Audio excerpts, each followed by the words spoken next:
Hail, well met. Welcome to Isekai Realms. We're in Skullport, hoping to survive. I am Eric Scott DeB, playing myself, Elric Thalavar in the Realms, no longer an aspiring paladin, but an actual paladin for as long as that lasts. Wielding Vindicator, a sword that I created. I am reaping the rewards of my own creativity, and it's a feeling. Anyway, take it away, Allie. Hi, everybody. I am Alexander Pitchford, or Ali for short. I'm a writer, game designer, and TTRPG streamer, and I'm playing Amara Valerian, which is, me turned into an elf. I have been a thief this whole time, for better or worse. I'm Rhiannon. Held. I write urban fantasy. The Silver Series is Rhiannon Held, and space opera is RZ Held. And I have two dice partners to tell you about. Norse Foundry specializes in metal dice. When you roll them, it feels like you're skillfully smashing the rigid armor of the monster horde. You can find their dice and accessories at norsefoundry.com. Phoenix Dice is named for the creature that rises from the ashes because they use all recycled materials. You can find their dice and accessories at phoenixdice.com.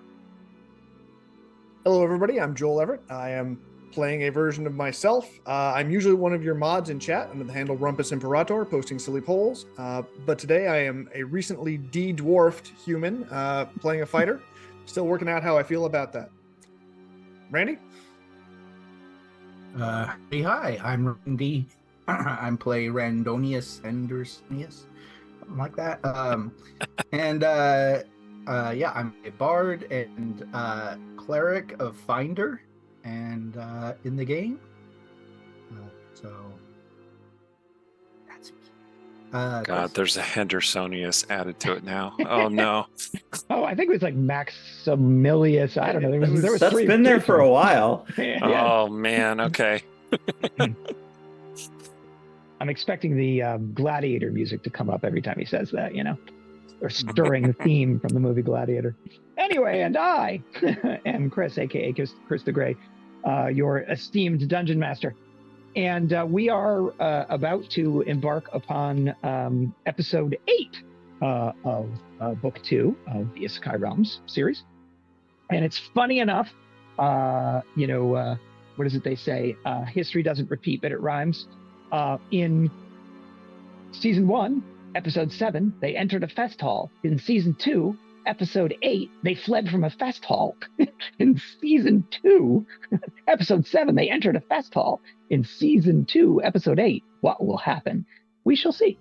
By way of recap, when last we left our heroes, they had entered a place called the Dark Dancer, which, if I recall from my description last time, I said I couldn't even really describe on a PG-13 stream. That the theme was sex, drugs, and rock and roll. And it is definitely not a place for good people, which could explain why Eric encountered some difficulty as a paladin, giving off his shiny vibes to everybody in the place around him. It's got a very sort of dark and decadent feel. It had just recently a performance by the sort of wicked Elvis of the Forgotten Realms, this fellow who scurried off after having a conversation with Allie to accomplish a goal that the party is seeking. And they're in the common room of the place, which has a bar and a hearth dominating one side of it, the stage and another side of it, a couple of big brutish bouncers, one a hobgoblin and one a bugbear, I think, at the doors on the way in, and a number of sort of evil-looking wretched hive of scum and villainy types throughout. There's a big burly bartender. A chunk of the party is standing by the bar, if memory serves, Eric, Randy, and Joel. And Allie is just crossing the bar, headed towards the rest of the party when Eric recognized the person who was scowling at him from near the hearth at the end of the last episode as one of the evil characters that Eric himself created. Mistakes were made. Anyway. It happens, they say. I specifically had begun to slip around. Yes. Since I had not been spotted yet. And I was actually walking toward, I believe that he had started walking toward us, and I was That is correct. walking toward him as well. So. Red, evil-looking magical energy coursing around his wrists. And you were on an intercept path. So there's Randy and Eric were at the bar. There's Joel, who's sort of like trying to interpose himself between Davoren, Davoren and Eric. And there's Allie, who's trying to subtly work her way around behind him. So he had Eric had said something to him. I'm trying to remember precisely what, but, something about scum and, out of this place, or I don't know. I said he had one chance. Oh, there you go. Okay. One chance to stand down. And I believe he said something to the effect of bold claims from a man surrounded by enemies. This place, it eats the noble and the pure. I will enjoy watching you fall piece by piece until there's nothing left of your precious valor. I believe that's what he said as he was. Yeah, that sounds about right for what Davoren would say. Yeah. Man, I have no memory of that. Wow. Okay. Yeah, seriously. I work hard to derive this dialogue, so come on now, remember it. Davoren Hellsheart. It occurs to me Davoren Hellsheart might be the first warlock who appeared in Forgotten Realms fiction way back in 2019. Yeah. I'm not entirely sure that's the case, but that's what he is. He is a fiend warlock through and through. That is certainly the case here. All right, so we'll pick things up kind of where we are there. And so the first people that are going to really do anything are going to be Joel and Allie. So I'll say, Joel, what are you up to? I look over my shoulder and I laugh and I yell, put a cork in it, Longshanks. And then I turn around and I'm like, friend, you old thing, come here. What's it been? 5 years, 6? And I throw my arms around him in a big bear hug.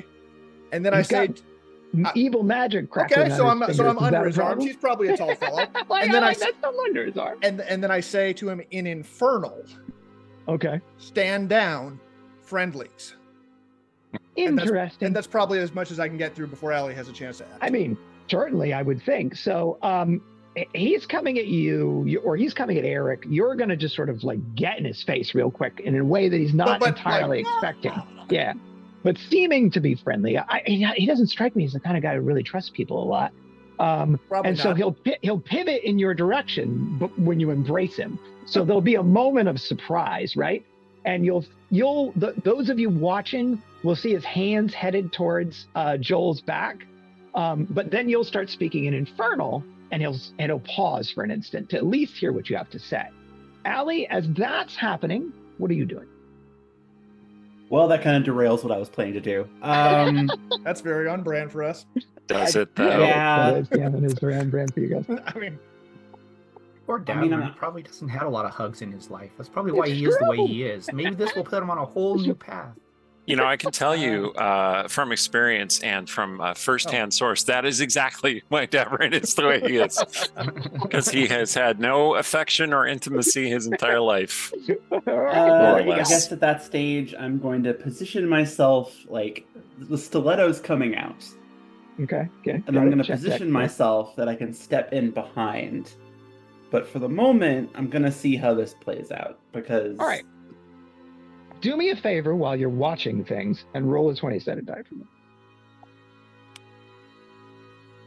6. All right. You will see that the tension in this room is palpable. People are expecting a fight because they have not liked the fact that there was this slimy, good-feely person who'd wandered in here. And they were trying to figure out why. They just hated him so much instinctually. But now they have determined it because someone just named him a paladin in front of the room. And so as a consequence, there's a lot of people hoping for some real quality violence occurring in this situation. And so that's a combination of like maybe some, coins changing hands and maybe some people rubbing their fingers together to see what's going to go down, and people being prepared for a fight that could conceivably sweep them into it. So getting cautious and putting their hands on their weapons. Actually, those two bouncers are moving wide of the fight because that's probably some kind of wizard with the magic-y stuff. And so I don't really necessarily want to be in his line of sight, but I kind of want to be here in case I have to swarm him. So they're kind of lurking without coming to get into the middle of the brouhaha. I think I will amend slightly because I don't trust this to Amend end away. well. I don't trust this to end well.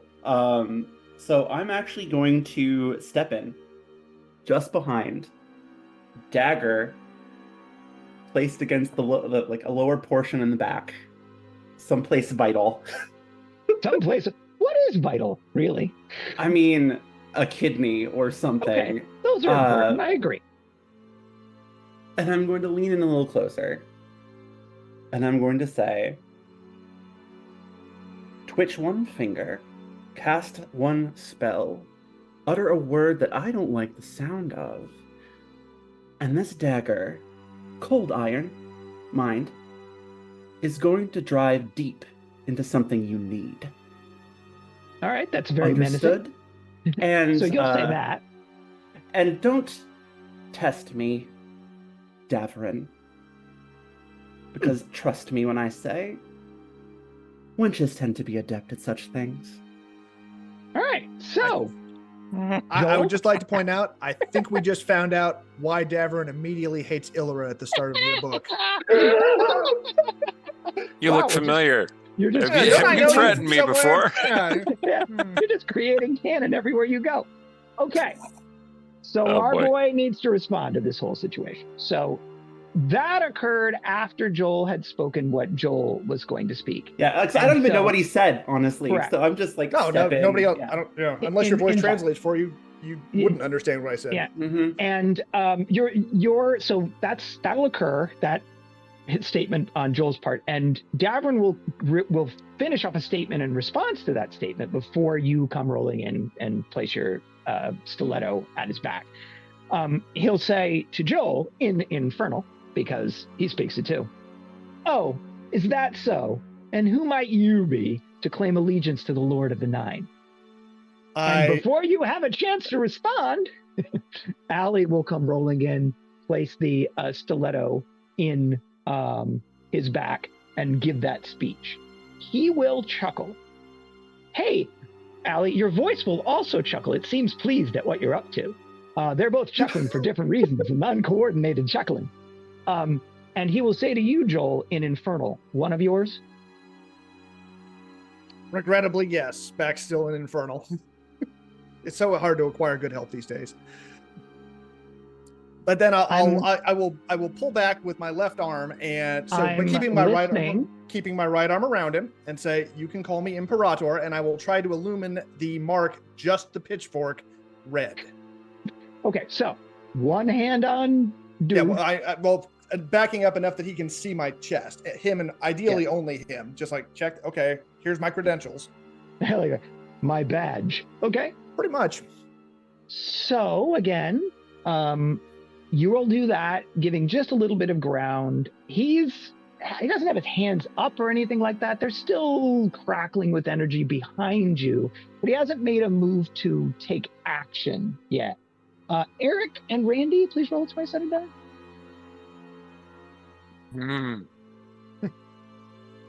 18. 14. Okay. So Randy, oh my, you're looking around the room. You're seeing people on the edge of danger all over the place. Jamal, it popped in and is like getting your attention. So you're really not sort of like clued into what's going on specifically in that fight. You're trying to get everything, and you're not getting everything. And Eric, you're also trying to keep an eye on the room. You'll notice a couple things. One is that there's a subset of people in the room who are eyeing you while touching their weapons. So clearly, if a fight develops here, you're not just going to be getting it from the front. They're probably going to come at you from multiple angles. Yep. And the second thing is, you can see the expression on your creation, and you know that he's thinking, like feels like he's in check, but it's not mate. And he's thinking about what his next move is likely to be. So in other words, he hasn't taken immediate action, but that doesn't mean he thinks he's defeated in this present situation. You know enough about him and the way he thinks and how he might look to get that read off of him because you're trying to pay attention to that conversation. And then, Joel, you'll illuminate in quite ruby red the trident, which you have behind you. Thank you for the prop portion of your mark. And while the only people who can clearly see it from that angle are him and Allie, obviously, it's glowing enough light that people in the room, because the room is not exactly super brightly lit, can tell that somebody's doing something. Mm-hmm. They just don't know exactly what that something is. Do you follow me? Mm-hmm. Sure. Okay. And he will say, once again, in Infernal, just because you have me surrounded doesn't mean that I'm afraid. And I don't know you well enough to call you Imperator. Let's call this a draw. But one thing, I'm going to need to know what you're going to do with that paladin. I hate them, you see. Oh, I fully understand. Don't be wrong. Like, he's awful to travel with. I really wish this wasn't my job. But, and I am not exactly sure what the Lord has planned for him, but he needs him alive. And we need to... He's smiling devilishly, like Joel just said something totally likes. To protect him and keep him unaware of our affiliations. So, unfortunately, if it comes down to it, we will have to fight on his behalf. But I'm sure that you do not want to interfere with the Master's plans. Please roll 2 10-sided dice, Joel. But if it helps, I promise you that he will know my true affiliations, and he will know that he is a tool that has been used and discarded before the end comes. That's helpful for your 2 10-sided dice. And that is a 7 and a 4. Okay, 11. That's squarely in the middle, but you threw in some juicy stuff there. He looks disappointed that he's not directly involved in whatever this greater mission is. But mollified at the fact that you seem to indicate that you're going to do something about it, he will say, again in Infernal, tell your she-bitch to get her dagger out of my vitals, and promise me one thing. You'll tell him when the time comes and you are ready to sacrifice him, that I laugh at him as his soul goes from his body. Done. I will absolutely do that. Lean over her shoulder. Okay, we're good. So, Allie, what does that mean to you? Kill the guy. No, yeah, I should have been more precise. She'll slip the dagger back into the sheath at her against her thigh and step back. Fair enough. Hands spread. You'll notice that the crackling red magic goes away from his hands, and he stretches out now that he's no longer being compressed into a particular posture. You were saying, Joel? Oh, I will. So I'm going to go back to him and convince him that I tricked you, and that you don't need to fight him, and that he's an undercover Asmodeus agent. So but I'm gonna get him out of here as quickly as possible before someone else has gets the wrong idea. So, thank you for your cooperation. Please roll a 20-sided die, Joel. 6. You will notice that he is smiling like the cat that ate the canary directly at Eric. Eric, he is smiling at you like the cat that ate the canary. Mm-hmm, mm-hmm. How would you like to respond in your facial expression? I'm just drinking. I am unfazed by your... I just ignore him. All right, fair enough. I mean, I seem to ignore him. I like it. I'm paying attention to everything around me. Of course. Enjoy your temporary victory, Paladin, he will say. And he will turn on his heel, headed back towards where he was before. Oh, I'm going to make eye contact. I'm not going to get in his way, but I'm going to make sure he sees me. just eye contact. Mm-hmm. He's not. He'll give you a look that says, "There'll come a time when I'll deal with you, but that time is not today." All right. So blow a kiss. Directed to Allie. Did you get what you need? I got what I needed. All right, let's get out of here. Okay. And turn and walk to the bar to collect the other two. Yep. All right. So, Randy, you watched all that go down. Anything from you? Oh, I'm sorry, what? I was distracted by that hot tiefling singer. There you go. Exactly. What was there something going on? Yeah, I guess that's your response. Like I was. All right. Don't worry about it. Joel did his thing. We're good. All right, you're all cool, four cool. together now at the bar. Are you trying to, Joel? Okay, time to go. Let's go. Yes, we got what we needed. I think it's best if we skedaddle. Agreed. I'm getting tired of this place. Okay. All right. So, do you want to finish your beverages, or like, are you content to just leave them half Yeah, drunk no, on the bar? don't take me away from the. Okay, so fair enough. So you'll find yourself rather swiftly out on the street in front of this place. So I guess you survived your encounter with the Dark Dancer. As you step out onto the street, you're greeted by, again, the dimly lit streets of Skullport. The air is a mix of dampness and the smell of brackish sea air. The faint, eerie glow of phosphorescent fungi on the walls casts long shadows, and the wooden sign of the Dark Dancer swings slightly in the air currents, creaking. The soft glow of its depiction of a dark-skinned winged figure with bat-like winged figure is barely visible this time out. You are standing in the street. That's to you, Allie. Back the way we came. Back the way we came. Very well. Then lead on. All right. So Amara will turn and start heading back in the direction that we came from. All right. Anything from any of the other members of the party at this point?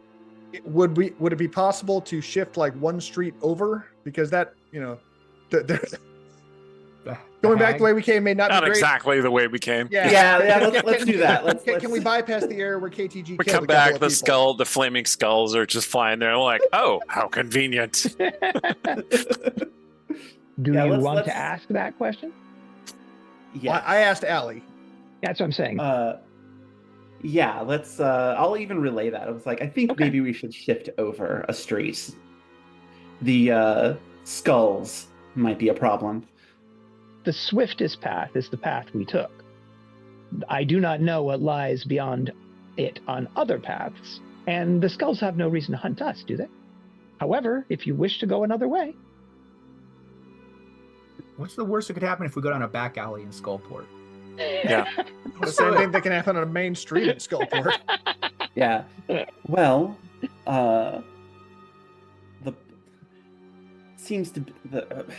my source seems to be of the mind that these skulls would have no reason to stop us. We're not the ones they're looking for. I think we should go down a different street. I'm not sure I trust that source of information. Yes, an alternative path, please. Fair enough. We'll go a different way. as you wish. Do you see that vendor over there near the cart? Head towards him. All right, and I'll start heading that way. All right, there is in fact a rather shady-looking vendor near an alleyway that would obviously allow you to go off and offset your trip by maybe a street in that direction if you banged a right instead of going the exact way that you were coming back in. He's a hunched-over figure, his face hidden under some sort of a wide-brimmed hat, cart filled with trinkets and baubles, and some sort of a sign written in at least two languages, one of which is badly misspelled common, reading rare finds, only this seems to read rare flines. Hopefully there are no rare flines hereabouts. You did a good job, Joel. At least he doesn't say rare fiends. Yeah. Those are all That too was well common done. hereabouts. Yeah, thank you. That was I'm glad that worked out the way it did, because Really? we're all pretty beat up. Well, I'm gonna make an Alex. effort. to be less forthright. Luckily, we didn't need my bluffing because let me tell you, this and she'll pat the stiletto. I'm pretty sure isn't cold iron. That's so true. Does nobody care that Joel was speaking a language no one understood? Oh no, I care, but Okay, but that's this a is not later conversation question. for out on That's a the later street. question. I Okay. do have a question about that. Sure. There's a What cat languages do we squirming- all speak? There's a cat squirming under your breastplate, by the way. Settle down, Nix. It's okay. I mean, what common, languages clearly. Okay, we speak common, yes. Elven. But in second edition rules, people Mhm. speak bonus languages based on their intelligence score. And I assume that we would have learned some languages when we were leveling up, at least. You did pick a couple languages, or some of you did pick up a couple languages during that time. I recall that I speak Elven as well as Mhm. Common, Mhm. but can I learn other languages?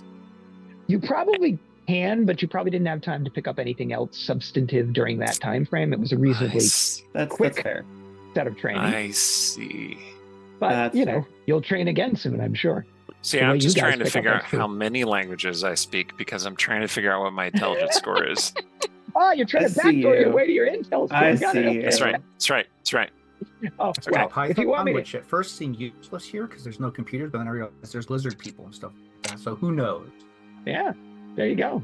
He's We right. all speak elite speak. Okay, let's go. Oh no. All right, so you'll pass this rather shady-looking gentleman, and you'll find yourselves in really what amounts to little more than an alleyway in Skullport. And please roll a 20-sided die, everyone. Remind you, y'all wanted to do this. 19. 17. 7. Okay, so we're on both sides, the 1917 and 78. Those of you 1917ing it will find yourself in the First World War. We'll look up a moment after the thing occurs that drew the attention of the people who are 7 and 9ing it.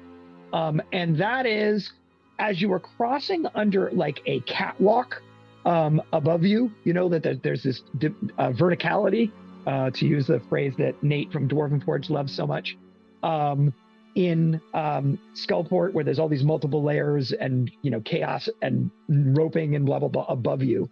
There was a catwalk that sort of came close to the first street, hanging from the second street above, and a hidden figure sort of shuffled off from that catwalk into the darkness. I mean, I don't know whether they were following you or they were just on that catwalk when you all decided you wanted to come down the mysterious alleyway, and neither do you. But the catwalk itself is made up of old ship riggings, wooden planks, and is creaking with every step as they move swiftly away.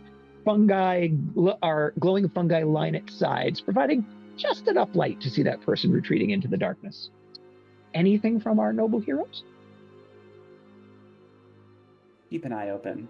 Be wary. I guess I can, since I have to like know a battle's coming to cast Bless, I can kind of start thinking about humming the tune. Gotcha. All right. Yeah, What tune are you humming? I bless again to our party, yeah. All right, that works for me. You're always good for tunes, Randy. You're always good for tunes. Yeah. Definitely. Okay. All right. So you Yeah, will, I presume. I did say aloud. That was what I said aloud, was be wary. Kind of nodding up toward the catwalk. But yeah, keep moving. A little more on guard this time. Okay. Is there a specific marching order, or are you all just sort of clustered together? Well, folks are following me, so I'm out in front apparently. That's what we need to know. Everybody else, clumped up because there's only 3 of you. Okay. That said, you'll exit that alleyway and be back on a main street without getting murdered. So, bonus. That's you're 2 and 0 at this point in time. And as you come out onto that main street, right at the mouth of the alleyway, you will encounter a rather scruffy-looking beggar an old dwarf covered in rags and grime, sitting at the corner of the narrow alleyway, his outstretched hand up to you, shaking as if he had a neurological issue or he was drunk. As he's muttering to himself, almost like he's talking to himself, but he's clearly trying to beg for coins. His eyes are milky and unfocused, his face gaunt and hollow, and a small empty bowl lies at his feet. Shall we walk on by? I scooped some bar nuts up while we were in the Dark Dancers, so I could drop some of those in there, I think, considering where we are, Amara is going to keep walking because I don't even trust the beggars in Skullport. This is not a good place to start flashing coin around. I'm fresh out of coin. True. You've used it to purchase your feline companion. Yes, we'll leave that where it lies. So, okay. Amara, pressing on. Randy, dropping what accounts for the Dark Dancer's choice of beer nuts, whatever they had that you could conceivably consume on the counter. Psychedelic mushrooms, whatever one serves in place of beer nuts in a place like that, into the clay bowl at the feet of this beggar. Joel, anything from you? No, keep same logic as Allie. I'm going to keep walking. Keep walking. And finally, Eric, anything? I have nothing to contribute. Fair enough. All right. So soon enough, you're out onto the main street and making your way towards the exits. You heard my description of Skullport before. It is a very chaotic place filled with all kinds of interesting sights and sounds, the aura of danger. And you're certainly getting that experience as you're covering 1 and now 2 blocks. And you're probably about a block away from your destination when... Roll 27 die for me. 14. 1. Eric is 2. Ooh. And Randy? 10. Okay, so the 1 and 2, Eric and Allie, you will spot this potential threat before Randy and Joel do. Eric, because you tower head and shoulders above those around you, and Allie, because you're right in the front paying attention. Here, as you're crossing a street, you will see that there are a group of 6, half a dozen-ish orcish thugs arguing loudly with a rather shifty-looking human merchant over, I don't know, some kind of a deal gone wrong. Again, tension looks high, and it appears as though a fight could break out at any moment. The orcs are large and menacing, their tusks bared as they growl at the merchant, who might have been trying to cheat them. He's clutching to his chest, a small chest, and his eyes are darting around for a means of escape. Anything? Or shall we simply pass that situation by? I mean, clearly we should interfere, right? I'm going to detect evil on the merchant. I think we're good to just... Eric will slow for an instant as he begins to do something. You guys don't know what that something is. And Joel, anything from you? No, I'm inclined to keep walking. Allie? Yeah, I am also inclined to keep walking. Okay, this is not the place to get involved in stuff that isn't our business. I mean, I don't even know what you're talking about. And Randy, any tunes you want to switch to, or you good to go? No, I'm still humming. I bless the game. Okay. All right. So Eric, there are definitely evil things in the area because this is the kind of place where it's hard to avoid evil things. But for your sight or your sense to pick up the definitive evil, it usually has to be above a certain level and with a specific evil intent. The individual clutching the chest to his chest is one or the other of neither of those two things, possibly both. And the orcs, although they clearly have some kind of unpleasant intent, must not be powerful enough to register as evil from your perspective. So, as far as you're concerned, that appears to be some sort of a deal gone wrong.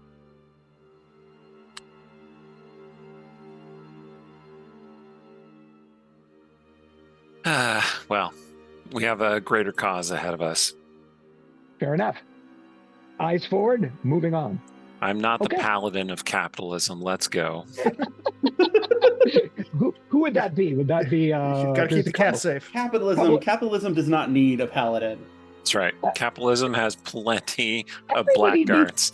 Everybody needs a paladin, and maybe capitalism needs an anti-paladin. Yeah. But that's who's the goddess of Joaquin. there you go, Joaquin. I was gonna say Joaquin always needs Joaquin champion. is true neutral, so All right. So you will all pass by that particular scene, and as you're doing it, right as you're sort of like headed by the people in question, as the orcs kind of look over in your direction because you're an armed party passing near to them, the merchant in question decides this is his moment to make a break for it, and Good so for him. he is scampering down the street. He got exactly the second he needed as you were all passing by to get Away from us, through. hopefully. Away from you, yes. good and luck, so buddy. the orcs will, set upon him in a merry chase, and off they go. Godspeed. Good luck, buddy. Best of luck to you. All right. And you will, in quicker time than it took you to get here, not by much, but by a little bit, find yourselves at the edge of the Beggar's Rest Pass, looking out across the dirt and cobbled alleyway, or not alleyway, courtyard that is the Beggar's Rest Pass. And if you recall from our last discussion of this place, this is a place that's rumored to contain the undead because of a horrible thing that occurred here, lurking under the stones and dirt of the passageway. And so it's always Right. a little bit more quiet than the rest of the city. So as you reach it, with the dim light of Skullport fading behind you, the way to safety is beckoning right across the way. I'm actually But going it's quiet here, almost too quiet. I'm actually going to lean up to Allie at this point and ask, so she's here? We walked past where she was to begin with? No. So I was led to believe she'd either be there or we'd have a means to call her there. Apparently, that takes time. The means to call her. So she wasn't even in Skullport. Are we No. stopping for a conversation here No, as we're looking no. out across? We're Beggar's walking and Rest talking. Corner? We're walking and talking. Okay. All right. So as you're walking and talking, anyone taking any precautions about that? It feels like a trap thing, or are you just like, I got my weapons, so if there's a trap, I'm I'll trying face to it. stay wary. I'm trying to stay wary. Though Okay. conversation is a bit distracting, I admit. I summoned my armor. I like that. I summoned my armor. All right. You look very prepared. You'll be able to tell that there are people, lurking around that have their eyes on you. Everyone, anyone interesting traveling through the streets of Skullport is going to draw eyes from the shadows. But nobody appears to be particularly honed in on you or drawing your here, that's a dangerous person readying an attack on me feeling.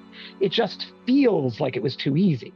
Like you got across the city and you didn't end up in any trouble, despite the tussles that you might have gotten into on the way in. And here you are about to make your way out. As you're crossing this corridor, Allie, you'll get a hail in a silky, throaty whisper. Excellent. You navigated Skullport with such grace and cunning. I knew you were born to this. You diffused every confrontation with ease and skill, and when others listened to you, they avoided trouble. Only when they didn't, did they not? Well done. It's hard not to feel a little smug, but Hard not to feel a little smug. That's fair. That is entirely fair. It is hard not to feel a little smug. Anything, You're not- or are we across the way? we'll keep moving. I will respond a little to what Joel was saying, though, and just basically elaborate that at the very least, I set up a meeting at some place we're probably going to be anyway, which means we don't have to come back here. Okay. That's to you, Joel. I like that. All right. Okay. So this sounds like it needs to be a longer discussion. Let's. After we're through the creepy pass, yes. Yes. have it safe from this place? That seems like an excellent thought. Very good then. All right. So you will make your way across this place, and despite the fact that it just felt ripe for some sort of a horrible ambush, there isn't one. And you will make your way into the pass itself, and I you'll somehow like that even see, less. and you'll be able to see in the distance Ilzreen and the patrol that guided you here. So you are steps away from safety. And at that Great. point, we'll cut back to the promenade to Rhiannon. Great. Okay. So Rhiannon, when last we left our hero that was you, you were wandering the promenade over the course of the evening, trying to get yourself sort of tired so that you could go to sleep at the normal time. And not just sort of wanting to sit around in the room, right? And brood. And so you're doing that. You're sort of strolling the promenade. And the promenade, although not enormous, is reasonably large if you count all of its twists and turns and various passageways. And so you've probably been able to do that for, a good hour plus. And so you'll find yourself back inside the Hall of Song after having gone to the Priestess District and the Commerce District and the whatever. So you have a general layout of the promenade now because you've sort of strolled the streets. And you're making your way across the Cavern of Song past that big statue of Kulue that is also the statue of Elistray. And your boon companion has been fairly quiet during this experience. Perhaps it's engaged in brooding of its own, or it's giving you room to brood. Who knows exactly what it's up to?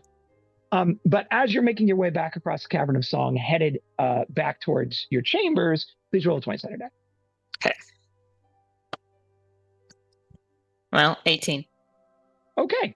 So you won't notice until you get pretty close that there's a person like on an intercept path with you. He'll be within like 15 feet by the time that you actually pick up on him. Maybe he was coming at you at an angle. It's hard to tell, but he's moving at you with a reasonable amount of haste. And it's Tormil again, who you saw like an hour ago. Yeah. So, okay, but he's back. And last you left it with him, it was, we'll see ya, and I'll let you know, and maybe I can get you like whatever. I'll ask if you can get a ride along or whatever the case may be. But he seems like he's been looking around, and he's moving with some particular haste as he's headed back in your direction. He'll greet you if you don't greet him first. Yeah, go ahead. Okay. Just a dry chuckle. That's all you've got there. Okay. Rhiannon. Thankfully I found you. I was hoping to catch you before I left. Lady Silverhand has graciously offered me a way back to Waterdeep. But I have to depart within half of an hour. Oh. It seems I'll be leaving before you will, after all. Well, so our way, I mean, it works out. So I guess I'll see you up there. Thanks for checking in. I was trying to come to you because I wanted to ensure that I would have the chance to see you again. Dry chuckle. Once you arrive in Waterdeep, I'd love to show you around the city. There's so many sights, and I could introduce you to my home, help you with your magical studies as we discussed, and of course, introduce you to my pets. Yeah. He gave me his address before, right? Or where he told you what quarter his house was located in, but he didn't give you a specific address. Okay. Well, I don't know where we'll be staying, so it might be easiest if I come to you. Certainly. Do you need accommodations? If so, I might be able to assist you with that. I mean, so again, like I'll ask my compatriots, because I would much rather stay with you than, or wherever you can set us up with, than where I think we might be staying otherwise. But he'll give you a quizzical look. Hopefully not on the streets or something. No. I believe our doorway leads to the property of I would remember this because the conversation happened. Troll Skull Manor is the place that purportedly you're supposed to be able to go to. Yeah. Troll Skull Manor. I mean, I don't know what kind of name that is, but his eyes will look. That's a manse that's often rented by wealthy or adventurers to spend time in the city. That's actually a pretty good choice. It's a charming place, okay. and it's in the same ward as me. If you need any assistance getting settled, please let me know. I'd be happy to help. Oh, well, that works out. So, well, I mean, I will check in with the other folks and then meet you there tomorrow. Is that? It's very weird for me not being able to like just look at my watch. Yeah, right. And Okay. I will send a missive to that place and invite you to dinner. Could you roll a 20-sided die for me again? While you two are locked in conversation, things are going on beyond you that you may or may not be able to notice. Okay. I was going to say, am I figuring out if this is flirting? Because this is flirting. That's a 4. I was hoping you wouldn't need to figure that out. No, in fact, you're seeing how well your situational awareness is, and it's actually pretty good. You can see, he doesn't, because coming up from behind him, right? So, but you can see coming up from behind him, somebody you recognize, and that's Gedren. You haven't seen him in a bit, and it's most definitely past his bedtime. But here he is, wandering the the highways and byways of the Cavern of Song by himself. Well, he's not entirely by himself. He seems to have acquired a pet along the way. With him, sort of riding along on his shoulder, is a 18-inch long, black and silver furred ferret. Okie dokie. Those can't be native to these parts. And I don't think Randy and company had time to tell you that there was a ferret here. No, I know nothing this will of the have ferret. to come as a surprise. I know nothing of the ferret. We believe in nothing. That's what the ferret. Anyway, points if anyone can get that quote. Yeah, when I notice Gedren, I'll put my hand on Tormil's arm and say, before you do that, are you sure because the last time you put your hand on the poor guy, he was driven to the ground. So are you like? I think I'm not thinking of that at this moment. Okay, so if it fair happens, then that'll be exciting. It won't. I guess that just happened one time. Okay. Anyway, so okay, he'll look at you like, oh, she touched me. I like that.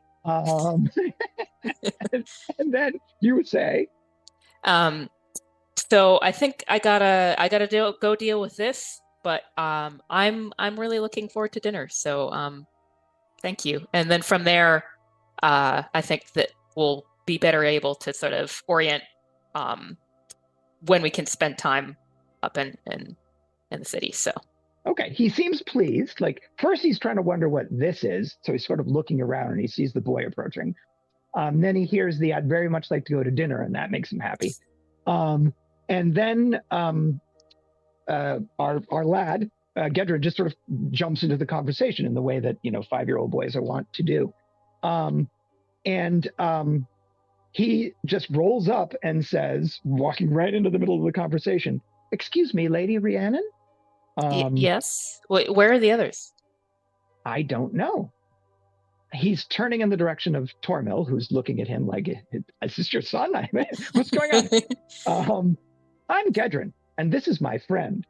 He is pointing to the ferret as he says that. Yeah. The ferret, when addressed by Gedren, will sort of sit up, on his shoulder and begin sort of grooming his paws. Look up at Tormil. Look over at you. You doing anything when the ferret looks over at you? No. Like a no? Like that's a ferret and it's looking at me. All right. And then it just makes a leap, like from his shoulder towards you. Flying squirrel style through the air. What are you doing? Ferrets leap at you, Rhiannon. I mean, I was going to say if it was a cat, I would know what to do with it. So I think if a cat like randomly leaped at me, I would catch it. Okay. And I mean, it's tubular, less of a center of mass than a cat tubular. has. Yes, that is entirely true. But the instinct is there. Okay, so you'll pivot in the direction of the thing as though you're going to catch it. And it basically, this damn thing is nimble. I mean, cats are nimble, but this thing is nimble. Because basically, as you're pivoting to catch it, it'll land on your arm and shimmy up your arm to sit on your shoulder. Wow. Hi. Wow, hi. Is that what you're gonna say? Wow, hi. Gedrin, is it sentient? Do you know what that means? He's Is it a very thinking animal? friendly. He's very friendly. Tormil will say, kind of confused by this entire situation, does he have a name? And Gedrin will say, Randy called him Pogo, but I don't think that name quite fits. He's pretty special, you know. Of course he is, Tormil will say, talking as though he might to a 5-year-old boy. And he says to you, maybe he is a familiar. And puts his hand sort of gently like, hey, little buddy, if you want to give me a sniff. And the ferret will sort of sit up in a slightly dismissive fashion, looking down its nose at him, and sort of nibble on your ear.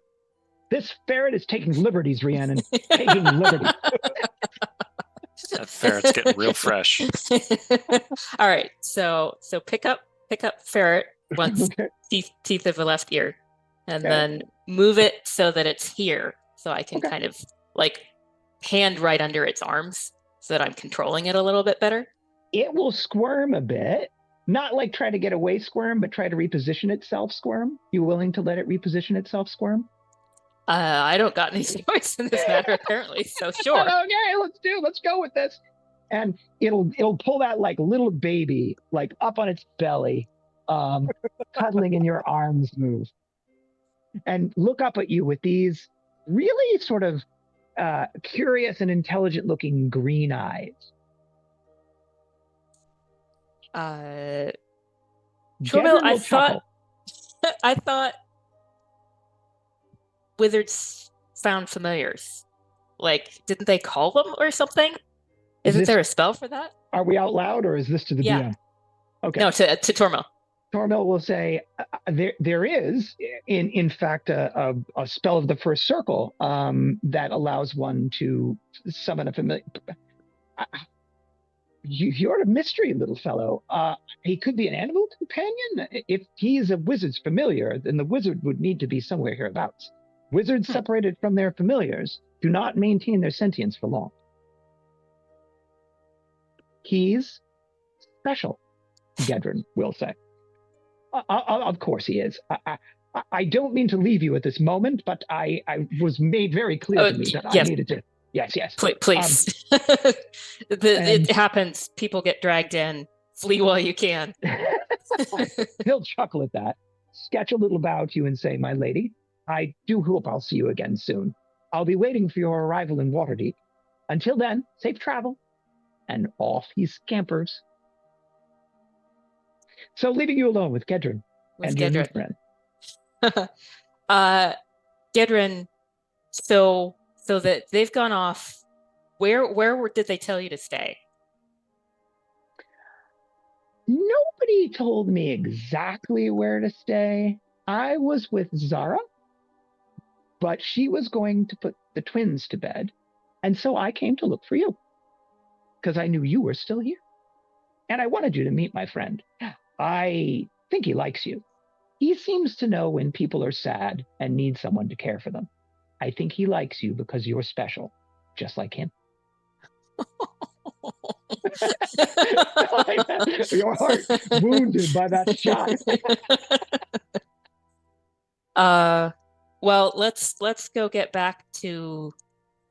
Do I know Zara's name? I remember. Yes, you do know Zara's name. Okay. Zara Shadowhorn. That's Zara's full name. Okay. Let's go get back to Zara then. So I'll like be holding the ferret and then like put my hand on Gedrin's back to sort of guide him, and then be like, what am I even doing? And then I'll try to hand the ferret back to Gedrin. Okay. The ferret doesn't seem to want to go to Gedrin. The ferret seems comfortable, almost like he was drifting off in your arms. You stole Gedrin's ferret. He'll look a little indignant if you attempt to dump him off on Gedrin. All right. So we got the animal sort of like holding them under the armpits, kind of like look in their little face thing. Okay. He's smiling. Gedrin will say he likes candied walnuts. Do you want one? Gedrin's digging in a pouch.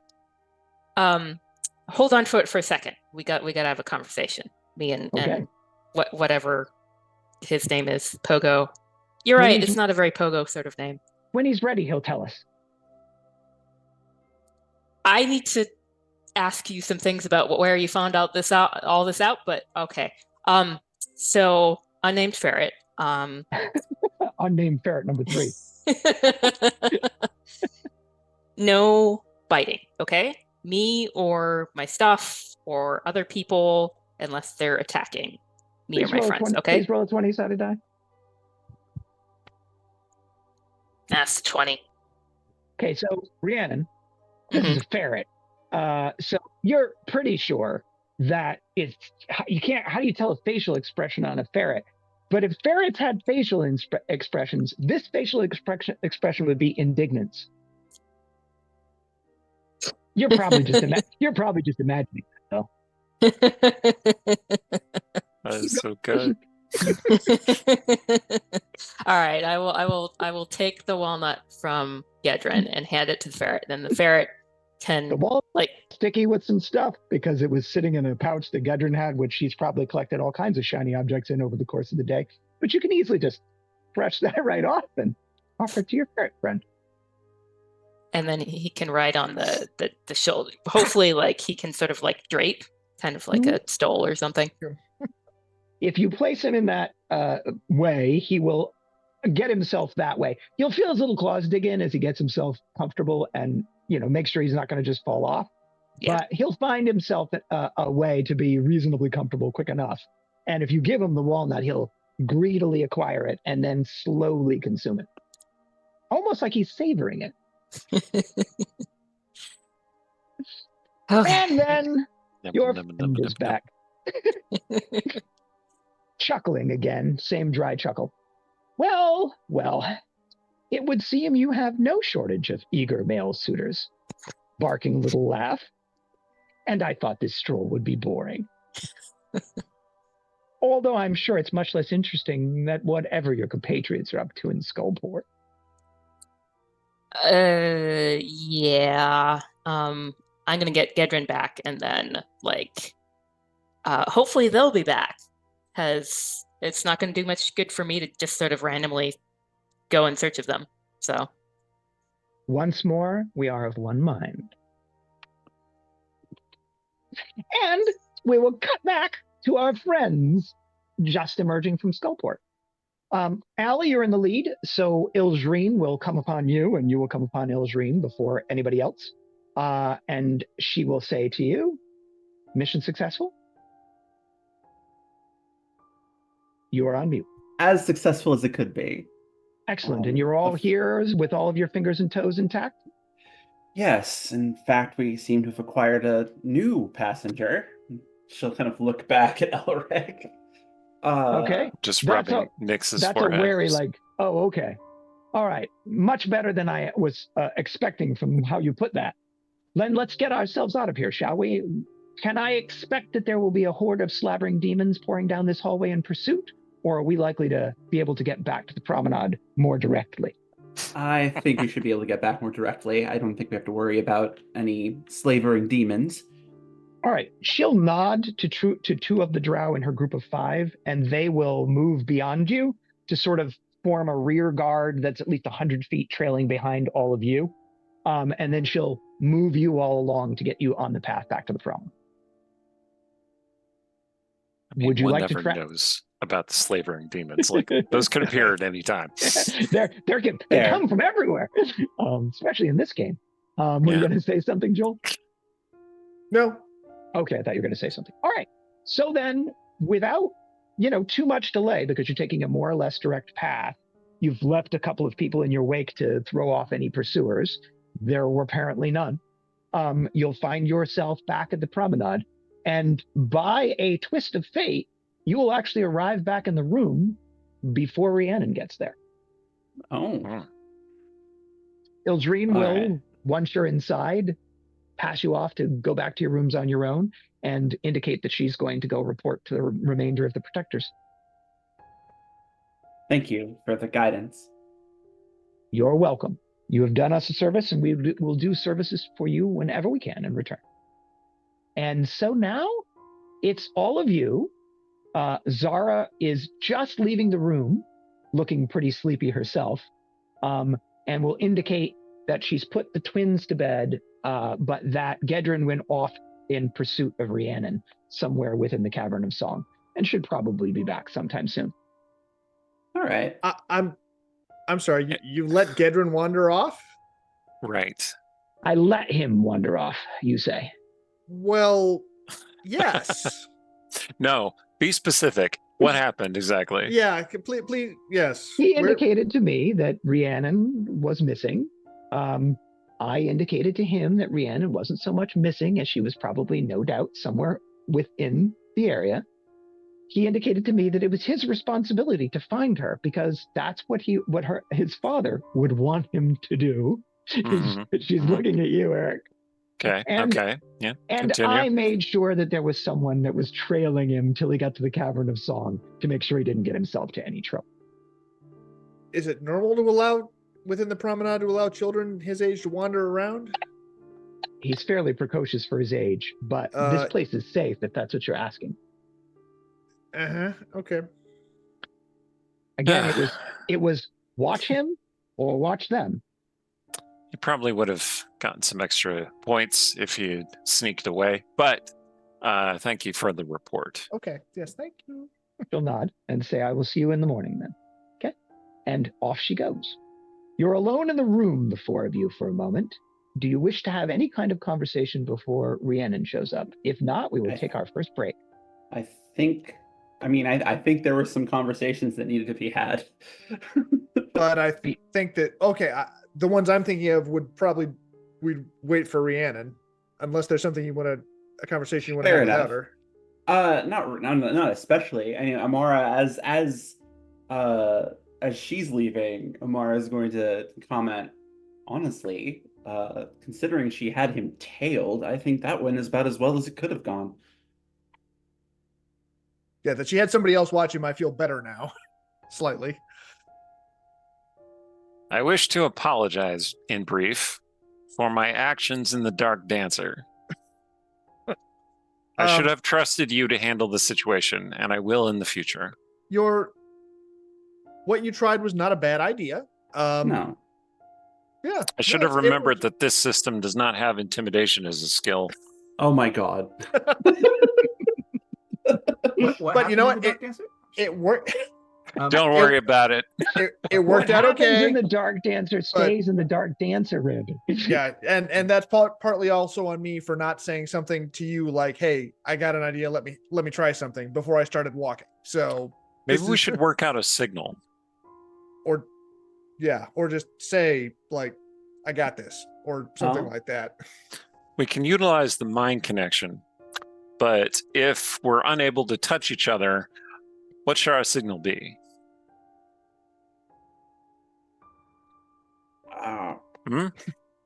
I don't know, honestly. You'll ponder that thought.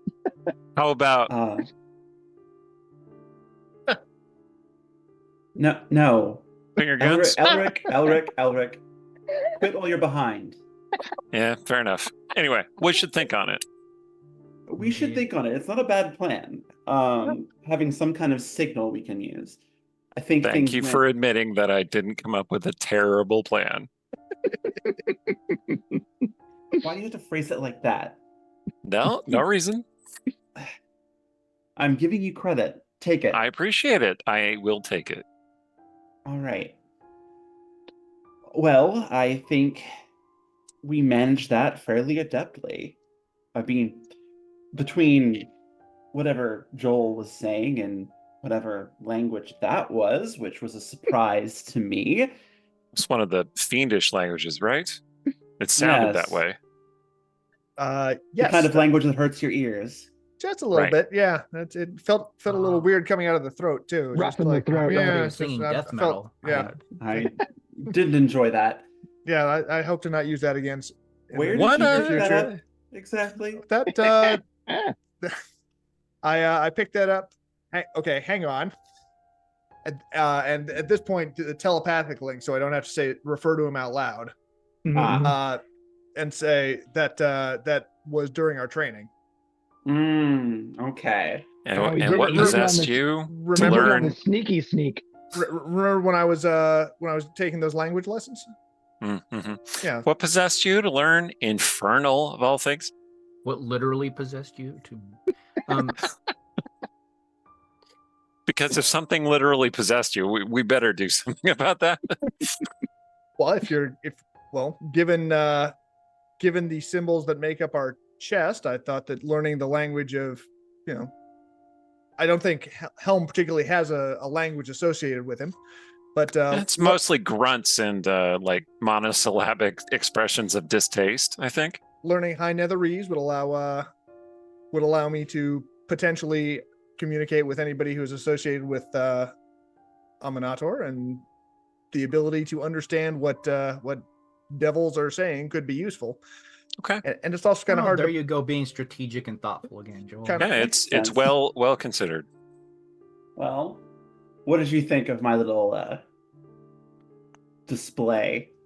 I Elric? thought- Oh, Joel too. Yeah, but actually, I don't know if Elric heard either of us. Actually, I thought you did just fine. It was a nice compliment, backing up the idea that I was in fact an agent of the Hells.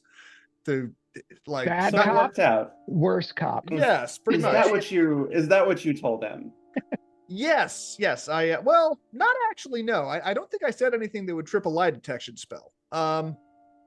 But I implied it. Yes, and I All right. showed off the symbol as implying that I was beholden catch that. to the disciples. No, for your to let you know what happened, Elric. I told him the dagger I had pressed against his back was cold iron, which hopefully gave him a certain amount of pause. That tracks. You do love that book. I'm sure you remembered those details. Yes. And I used one of his own lines against him. Nice. I mean, it's something he hasn't spoken yet, but it amused me, which was kind of the point. And now we know where he got it from. And now we know Maybe. why he hates Twilight so much. Anyway, well, I think you both did a good Small job. price to pay. And Amara, I think you did a good job with the singer. That's something that I need to look into because I need to have a conversation with my passenger. So when we're Because talking she about did next, I was just So I feel like next steps we should talk about once Rhiannon's here. yeah, I kind of feel Yeah. like we ought to include her in that conversation. Definitely. So Agreed.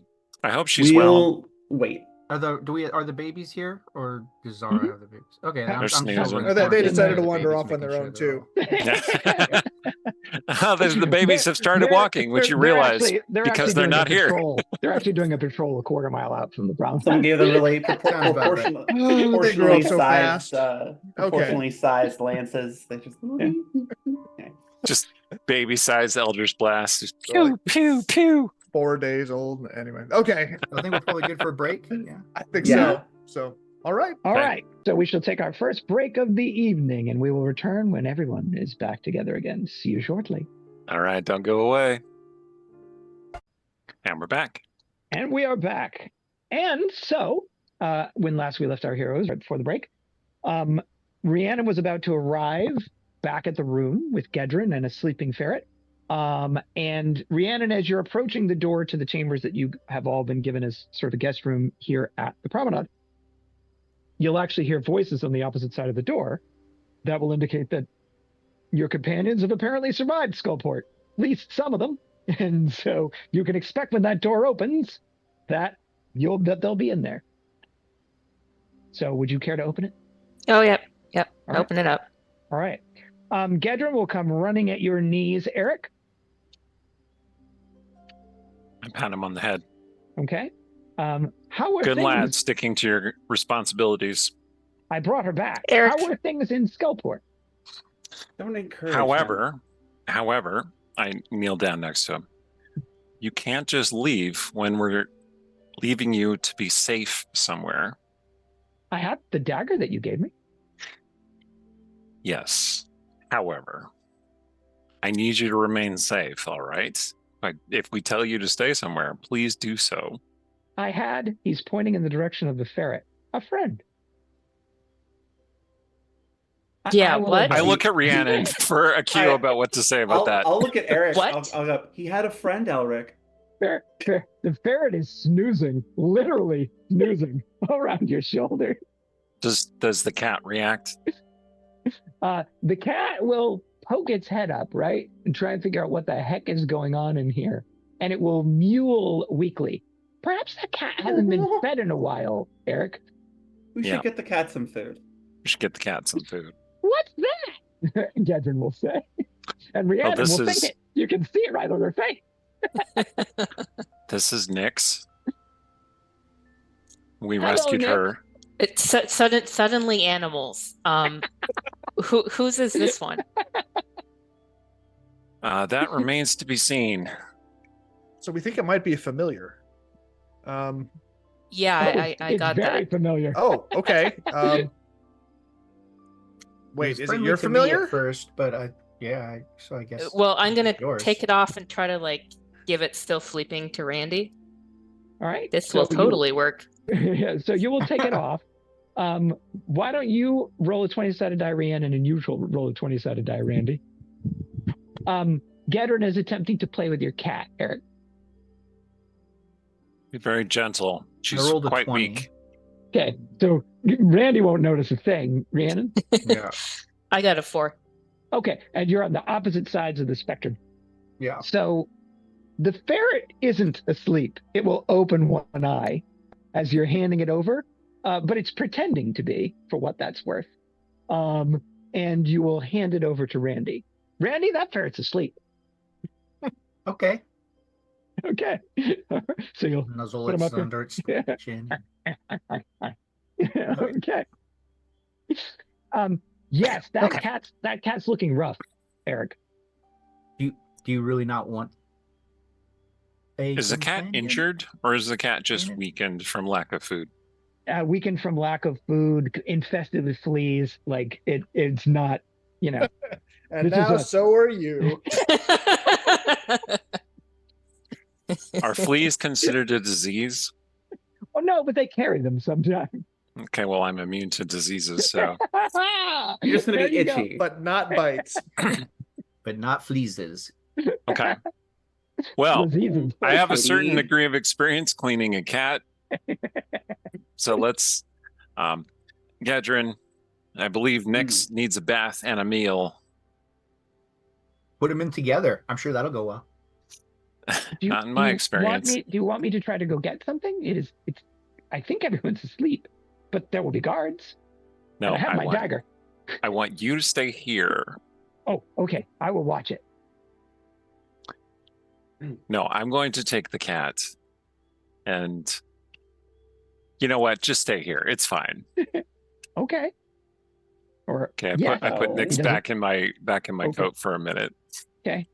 And I look around for some pieces of meat or something that we might have in our bags from our rations and such. There is food in here, in the sense that they've left you some fruit, some mushrooms, some cheese, a little bit of hardtack, and some wine. And wine probably would be it to drink. Just sort of for you to have whenever you might want in the room. So Do these it's sitting on barbaric one of your people tables. not know that cats do not digest vegetables or dairy? Well, there wasn't a cat in here when they. Yeah, there is that, Eric. There was not actually present a cat. They You weren't accounting actually for a cat.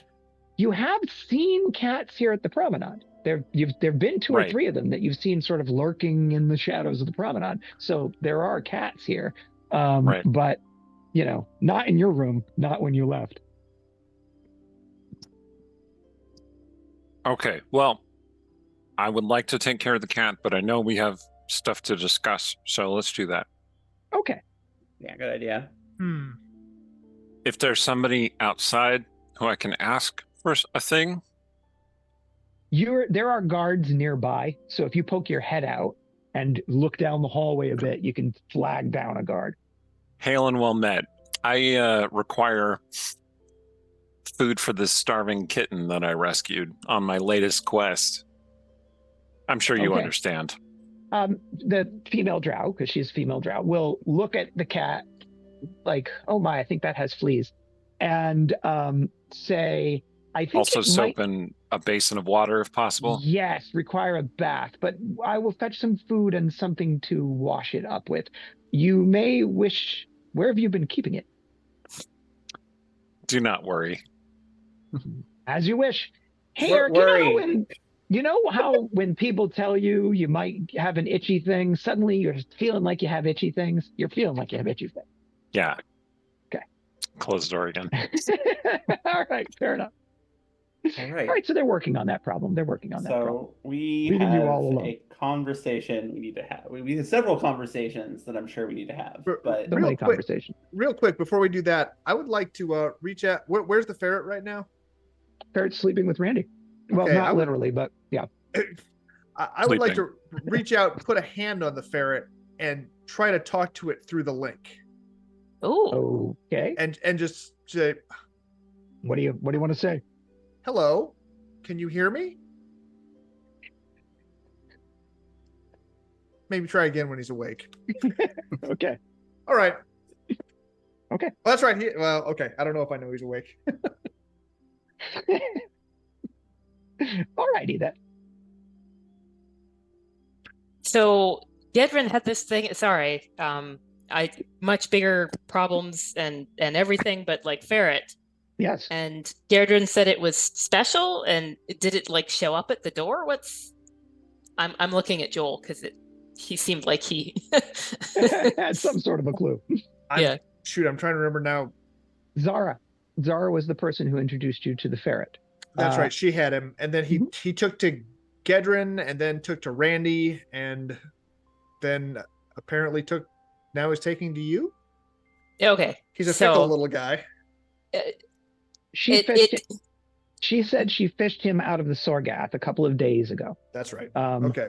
And like he was almost drowned, and that the kids loved him, and that he had sort of like a special ability to seem to know who needed him. Oh, okay. Yeah, Gedrin said something like that. Okay. So, because I was worried like a familiar like glommed on me, which I have feelings about that, and I don't know what they are. But if it's just like some intelligent animal that has come along for the chaos, that makes a little bit more sense. Are we having this conversation telepathically? I wasn't, because we're just talking about a ferret.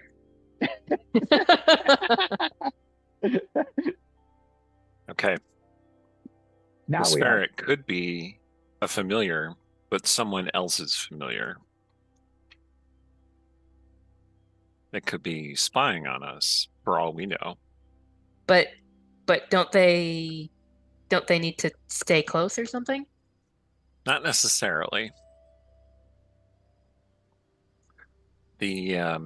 If I recall correctly, a familiar in this edition of the rules can still communicate with its wizard up to a mile distance, just empathically. Well, Wizards the amount of can time I want just- to waste on worrying about a ferret is pretty minimal compared to all the other things we got going on. So I understand. I'm just saying, like, yeah. Back at your cat, dude. Yeah. The cat. Look, the cat's adorable, and the I'm sure cat would could be a more spy adorable. too. It's true. Fine. Right. I still because had to think, rescue the cat. I guess they could have counted on you trying to rescue a cat from someone selling it as food. Oh, Like that's a pretty deep cut, though. Yeah, that I feel Like, like do that I would have had strike to, you as a like- cat person? I don't know. I feel Anyway. like they would have had to like know way too much, way ahead of time to set that up. So the cat is probably fine. Randy, you had But- something you wanted to add? Yeah, the cat is just fine. just that cats are Um, obviously natural servants of Asmodeus, so it's probably What? I was gonna say maybe we should make sure that neither the cat nor the ferret are in physical contact with us when we have this conversation, since we're not quite sure what we're dealing with. Or is the ferret still touching you, Randy? Randy, unless you told me otherwise, the ferret's still cuddled up Yeah, to you. it's still cuddled up to me. Yeah. Yeah, maybe the ferret should be cuddling with Gedrin right now while we have this talk. Sure. Okay. Is this going to lead to us shaving a ferret and or a cat and seeing if it has a mark? No. Okay, let's just proceed with what we needed to talk about. Yes. That's seems my reasonable. suggestion. Let's move All right, so on. We can Randy, be you will wary. hand off the sleeping ferret to Sleep. Gedrin. Yes. Reluctantly, sure. Okay. Reluctantly hand off the so warm and cuddly sleeping ferret to Gedrin. Yeah. Okay. He's happy to cuddle with it while he waits. He's trying to like balance the cat ferret conundrum. How closely can one get these two creatures together? Anyway, you're having a conversation, I think. Why don't we do that? Yes. All right, so we're All right. sitting in a little circle on the ground, holding hands with each other, that kind of a thing. So I see you're all here. You all made it back. Nobody We did. died. That's good. Yes. Nobody died. Well, none of us. I'm definitely really Randy. There were a few goblins, but they were not killed by us. No, that would be thanks to our. I don't even know what to call him. Chris the Gray happened. Our Oh. resident asshole. Yeah, this guy's a real piece of work. Yeah. I'm starting to think he had at least the Chris here has nothing to do with us being brought here, because given that he seemed more than happy to try to kill us. Yeah. And- It took some convincing that we were not there to kill him, which, considering that he trapped us in a prismatic orb and was about to drop a slaying magic on us, it seems pretty far-fetched.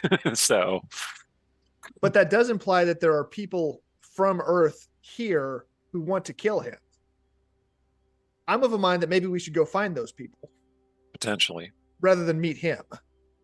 Okay, so also he gave us a plan to meet him in a couple of, if we follow this crazy fraternity initiation kind of setup, we end up supposedly meeting him on the Rock of Brawl in 2 days.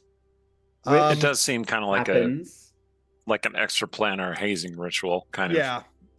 Well, I happen to have set up the meeting with Ilra at the same place. Wow, they're gonna love each other. I don't think we're going to get them in the same room, Eric. That would be bad. Yes, So they're that would be terrible. Well, one of our problems might go away. I mean, it's literally called the Rock of Brawl. Rock of Brawl. Bral, I believe. Yes. He's a bard. What do you expect? So, and here I was so happy that I had a lead on like finding Chris the Grey at all. You did. Oh shit. Yeah, I wish somebody had warned us about him. He's It was a random was not- encounter that we found yeah, him. He was that up was to not- some Well, business in wait, Skullport. well, What we we were there for. kind of He would probably take better to a fellow spellcaster, I think. And if he doesn't show at the Rock of Brawl, then we have a lead. What lead did you find, Rhiannon? Well, just that Tormel is part of the whatever wizard consortium. Watchful order of mages and protectors. That's the one. Oh, And that they probably have sort of a sense of where Chris the Grey is, and that Chris the Grey wouldn't necessarily be able to send us home, but he would have a finger on the pulse of anyone who has that kind of magic, because that's kind of the leagues he's playing in. So Makes sense. I was all set to work with Tormel to find him, but I guess I don't Well. need to. You But sound- Joel, so You sound unhappy about that. I mean, do we really want to spend any more time in any? I mean, good grief! Why would we want to encounter that guy again? Well, he's our best lead mean- in getting home, and some of us still want to get home. He did say he was prepared to answer your questions in 2 days if he was still alive. If he's still alive. Nobody's talking to you. I'm the DM. I'm not anything. very well, least. okay. at the very least, So, I went to all that trouble of setting up the other meeting. I would very much still like to go to the Rock of Brawl. So as far as like dangerousness, Skullport, Rock of Brawl, where are we talking? Well, if we're talking about, okay, we have two people since we came here who have gone out of their way to seriously endanger and harm us, and we have set up a meeting with both of them, and for some reason we're chasing both of these people and saying, wait, we want to deal with you more for some reason, and I just don't get it. Like, why are we determined to talk to these two people? Why are we jumping through hoops to try to find them? Well, as I see it, because Chris the Grey is our best lead on getting home, and Illyra is Illyra. Yes. I mean, so Look, some of us just like her. It's a thing. I know you two find her villainy charming, and I don't get it at all. No, I created her villainy. Well, yeah, Villainy. All of us. Villainy. all of our It's definitely goals- villainy, but it's kind of the like roguish heart of gold villainy variety. And Owlie and others perhaps want to stay in this world, and she's a path towards that, perhaps. Well, it's So, more that so it's I our want two her to paths in one teach me. spot, a lead home and possibly a lead. I want her to teach me. I also did some really bad things to this lady, and perhaps we can help her. Allie, I cut you off. I apologize. Yes. That, and as I said, she knows how to do something I would very much like to learn how to do myself. And she's the only one I know of that isn't currently a vampire that knows how to do that.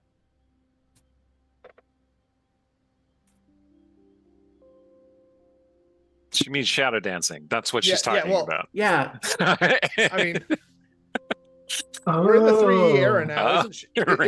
Isn't Shadow Dancer a prestige class in the DMG? I mean, Shadow Dancers exist as of now.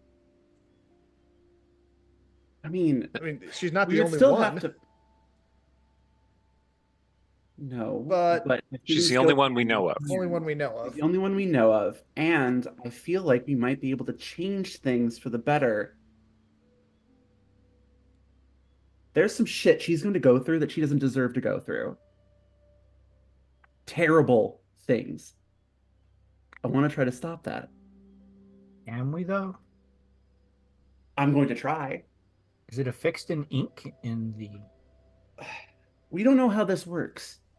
We don't know what our presence here has done to change everything. This could be a splinter timeline where everything we do changes what happens. We don't know. All we know is that the sisters are reluctant to change things. Maybe their hands are tied and they can't. What did they say about that? They said we can't change things? No, they said they can't change things. They said it's better for... Kilue was basically saying that it's better for them to pretend what they know is going to happen isn't, so they can at least have some illusion of having a choice. Well, and they also said even if they were to send us home, the time isn't lined up. Somehow we would come back before we left because of where we are, because we were pulled in time as well as location. That was the part I cared about. Yeah. So wait, so if we went back to Earth at this point, we'd go to the time when third edition released? Yep. That's what I inferred from it. When was that? Late 90s. Year 2000-ish. Got some stock picks. I mean, look, there's some things I would love to tell myself in the year 2000, but I don't want to. The point being, I would prefer to get y'all back to where you're supposed to be going. Does that mean we need to stick around here for another 120 years to get back to where we left? Well, given that all of you are human, except for me at this point, I don't really want to rely on that. And I know you don't either. No. So Joel, you'd mentioned like as far as another path.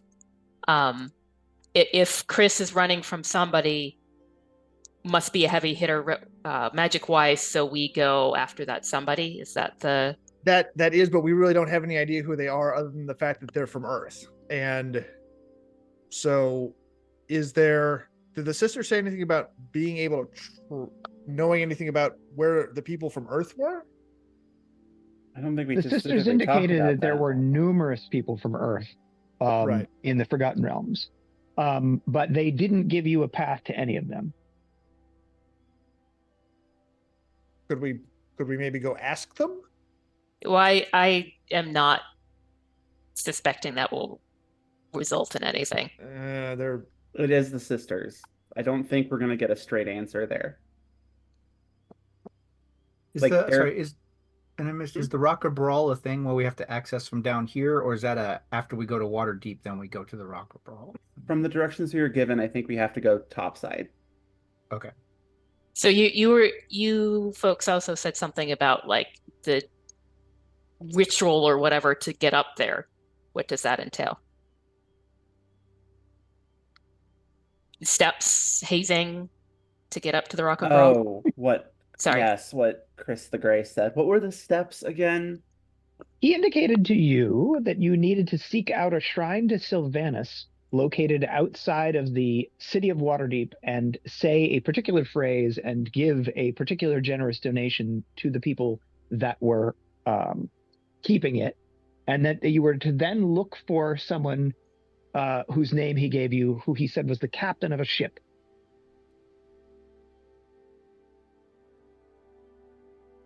Yes. It's worth Well, noting. Sorry. It sounds like not straightforward, but at least like not crazy. Yeah, it doesn't sound crazy. I don't know where this hazing thing is coming from. It sounds cryptic, but doable. The trick is, the Rock of Brawl is one of the tiers of Selûne. So we're going into space. Wait, what? Spelljammer. Oh, okay. That's probably the kind of captain he means. Mhm. Yes. Okay. But you were not in danger of like explosive decompression or No. like Being Magic eaten by an space. astral Well- dreadnought is more likely than explosive decompression. Sorry. And the tiers generally, I believe, at least some of the tiers have their own atmosphere. I mean, if I recall right, the surface of the moon that we see when we look up in the sky is an illusion, and there's actually something else. There's a whole ecosystem underneath it. But it's interesting. It's going to be interesting. I'm just going to put it that way. It's obviously fairly close by if you thought you could get there in 2 days. Yes. Yeah, that's true. So, that is a valid option for a path forward. Yes. Is there stuff that we need to get done here before we go? Well, I'd like to hear Uh, more about the path Rhiannon was pursuing with this wizard. That seems worth a He- look, yeah. He had some potential leads or a suggestion. well, Yeah. so the leads went to Chris the Grey. Is the trouble. Right. But you said he was a member of a wizardly League of Extraordinary order Wizardly organization Spellcops? club. Gentlemen. Bell cops.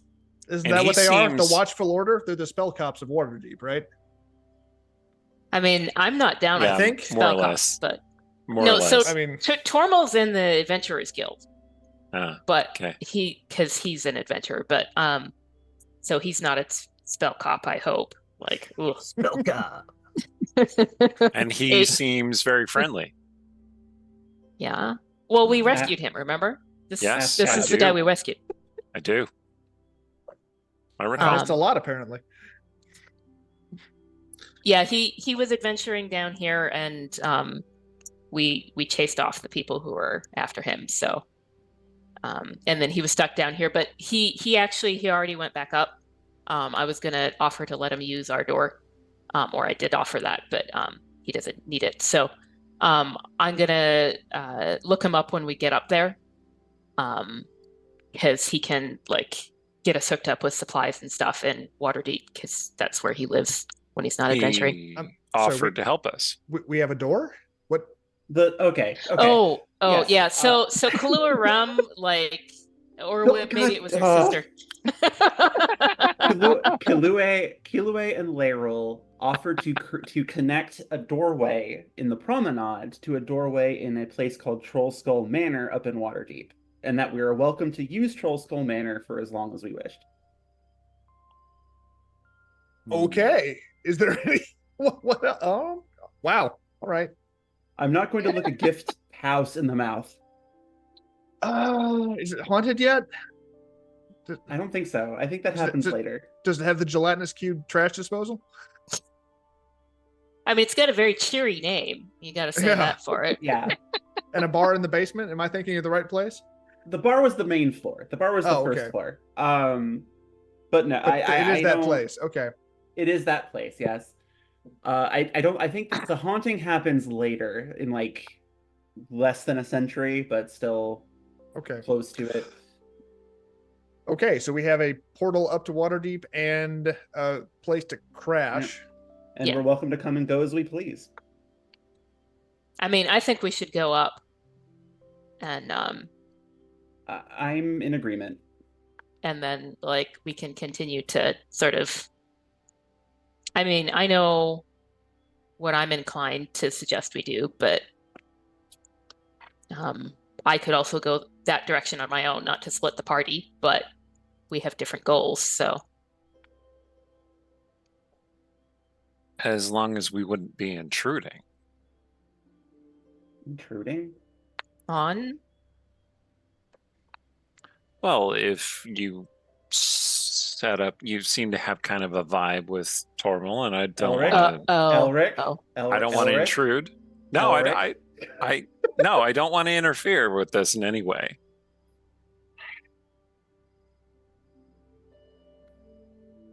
No, just the way you talked about him. He sounded like someone that you wanted to befriend, and you haven't had much desire to befriend someone here in the realms the whole time that we've been here. So that's true. But I'm think, also leaving on the first train out. So... Of course. I just don't want to discourage you in any way. And we're kind of a lot, so. But I also am not like inviting him to a date on the Rock of Brawl. Just saying. Also, that's what I meant when I said go. I'm a delight. Because you don't think he'd be into that, or. All right, fine. I'll stop interfering. You're right. Yeah, you're doing it again. I'm doing it again. I'll stop. This is Layla all over again. Yes. All Look, right. I just want you to be happy. That's all I want, because life is hard enough as it is. I want to note, by the way, it seems like without you in the group, my voice wouldn't shut up. Interesting. So are they the same one? I don't think so, given that mine, it's hard to say. It did seem to indicate that being in Skullport allowed it to communicate with me more readily than in the past. Obviously, now that we're back in the Promenade, it's been fairly silent, other than on the way back telling me how proud it was of me, which is a thing. It thought I handled the situation in Skullport very well. But I need to have a conversation with it, because it did something to alarm the tiefling that I was interacting with. And I would very much like to know what happened. So do you need to go back to Skullport? No. Okay. I just need to go to, I need to go to sleep. Nope. I need to go to sleep is what I need to do. I need to sleep to interact with it, because I can still do that. But The fact that, to put it like this, as we got close, it informed me that there was a person at the Dark Dancer that would allow me to get a message to Illyra to call her to wherever it was that that I needed to have her be. But I needed to make this happen, according to it, physical contact, skin to skin. So that's why. Okay, never mind. Yes, that's why. It was the So most clasping hands, I imagine that's what happened, right? Yeah, yes, totally. so Vigorous lewd. hand clasping. Lewd hand clasping. Anyway, when that happened, he jumped and reacted like he'd been threatened with the worst hell imaginable. Called me my lady. That was a thing. Respect. Respect. Terror. Whatever You it aren't did, mutually exclusive. whatever it did, he was afraid. Was all too quick to jump up and do whatever I wanted without even asking for payment anymore. And believe me, the payment was not something I wanted to give, so I'm not really sad about that.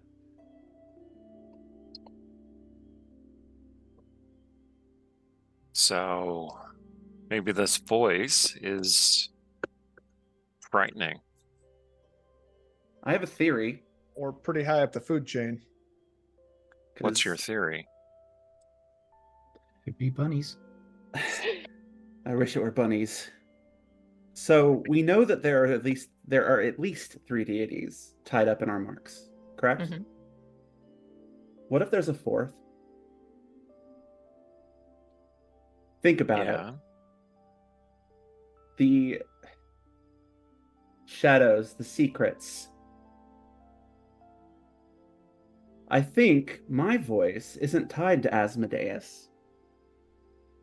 I think my voice is tied to Shar. Because really, why would she add her mark and make it obvious? And also the basic symbol that sometimes looks like Aminator's symbol in Is its a resting circle? state is a dark circle, which is Shar's symbol. Mm-hmm. I wondered if Eric? there was some kind of symbology trickery there where it's like, oh, if you just Her put symbols, I her look symbols down hidden and inside Amonitors. I look Eric, down and I try to could you- make my symbol glow purple. All right.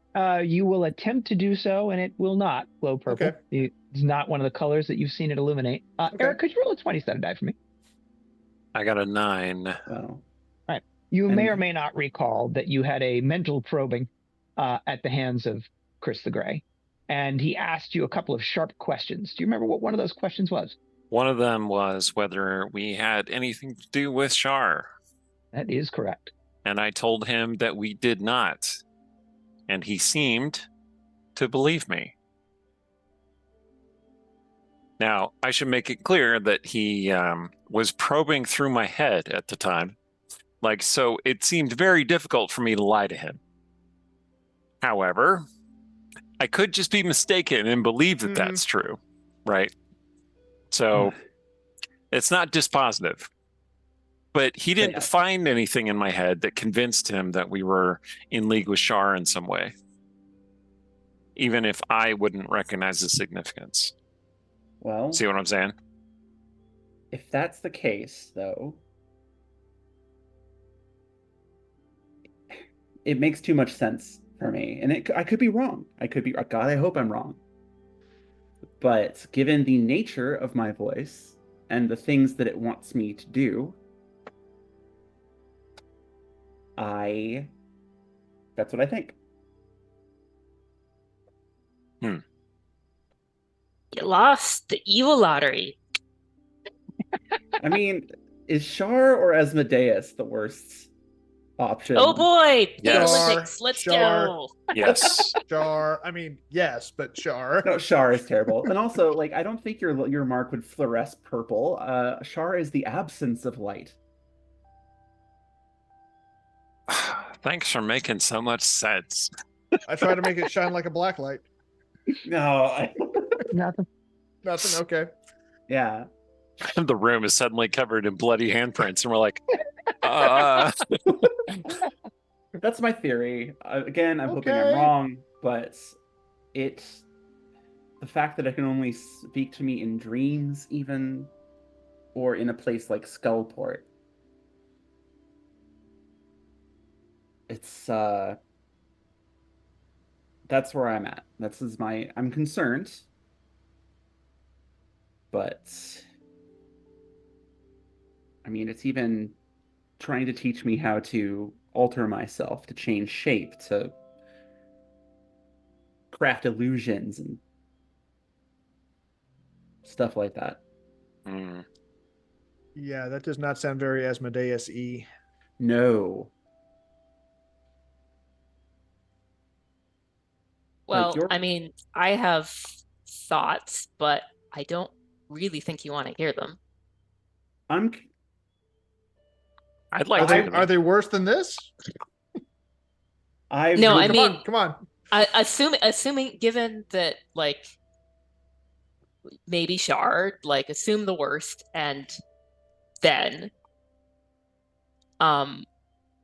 you got to start thinking about how much you want what it's giving you. Like, make the choice now, because it seems like you want what it's giving you and you're down, like, so far, and now you know what the consequences may be or who it is who's giving you this. And so make the choice. Like, I mean, obviously I don't know what's going on in your head, but it seems so far that like you're just happy to have this chance. And is it worth it? I mean, I can't say that for you, but like Allie, not Amara, Allie, is it worth it? Like, you got to sit with that, because I did, and I know my answer, and your answer is probably going to be different, but like, don't sort of get lost in like, well, maybe it's not Char, or maybe it's somebody like better, or like maybe I can get out of this. Like, assume that you can't get out of it. Do you make that choice? I don't know. Well, I'm definitely going to treat it as if it is Shar from here on out. Better to assume. But I still don't want to go back. Fair. It's my choice. Yes. I'll find a way. I'll find some way, but I'm not going back. And remember that receiving power from evil deities does not necessarily mean that you need to do bad things with it or make you a bad No. person. I mean, you know, the whole Brimstone Angel series is a stark contrast to that, showing that the fact that you have been potentially chosen by a nasty piece of work does not mean that you yourself have to act like that at all. No, and there so- are lines that I refuse to cross.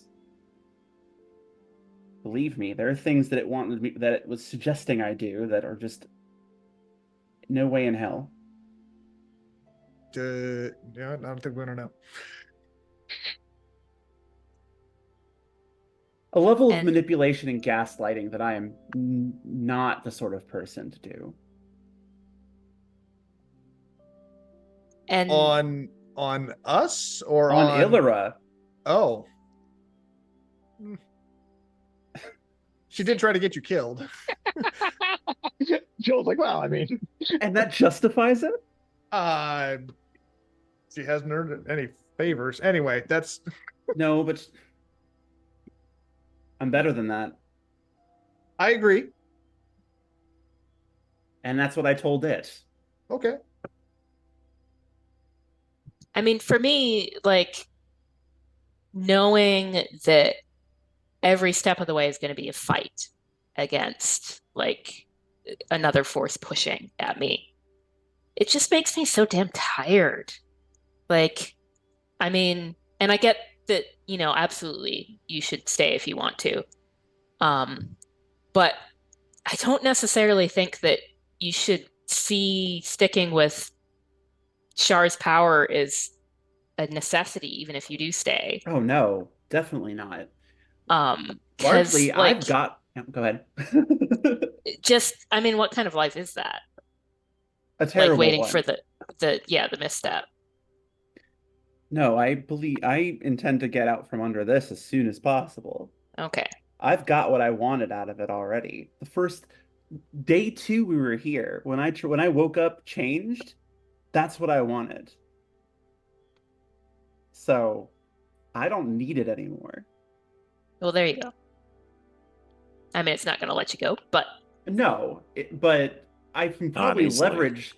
I can probably leverage the fact that it needs me more than I need it.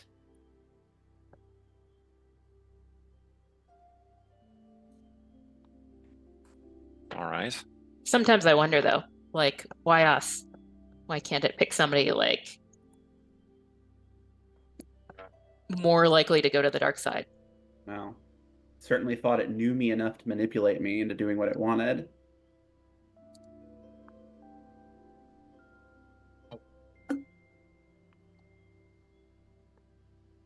I wonder what would happen. Cheerful. Yes, Yeah. cheerful. Yeah, happy thoughts. I'm like, I wonder what would happen if I burned all the power out. Would it go away?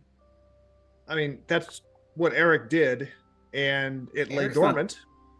Yes, but Eric's not struggling with these voices. True. We should consider, like, we do need the group chat Yes, sort of we do. functionally. Well, as long as I leave one of the helm stars. But if I burned out all of the Asmodeus ones, I don't know. Something to keep in the back pocket. Which, by the way, Nate, I am now fully charged. All of my Asmodeus stars. Speaking of that, that's actually one thing we discovered last time. We can transfer stars and gems between people. I transferred some stars to Allie, and yeah, so Which I'm down I'm a couple. reluctant to ever do again. Well, didn't you gave some to Eric too, right? I gave gems to Eric. I gave stars to Allie. Oh, okay. Well, and that's why you were not with us. Yeah, because I remember Eric getting something. Yeah, no, Joel topped me up, and unfortunately, it felt distressingly good. So I'm reluctant to do that ever again. Well, they wouldn't make it feel shitty.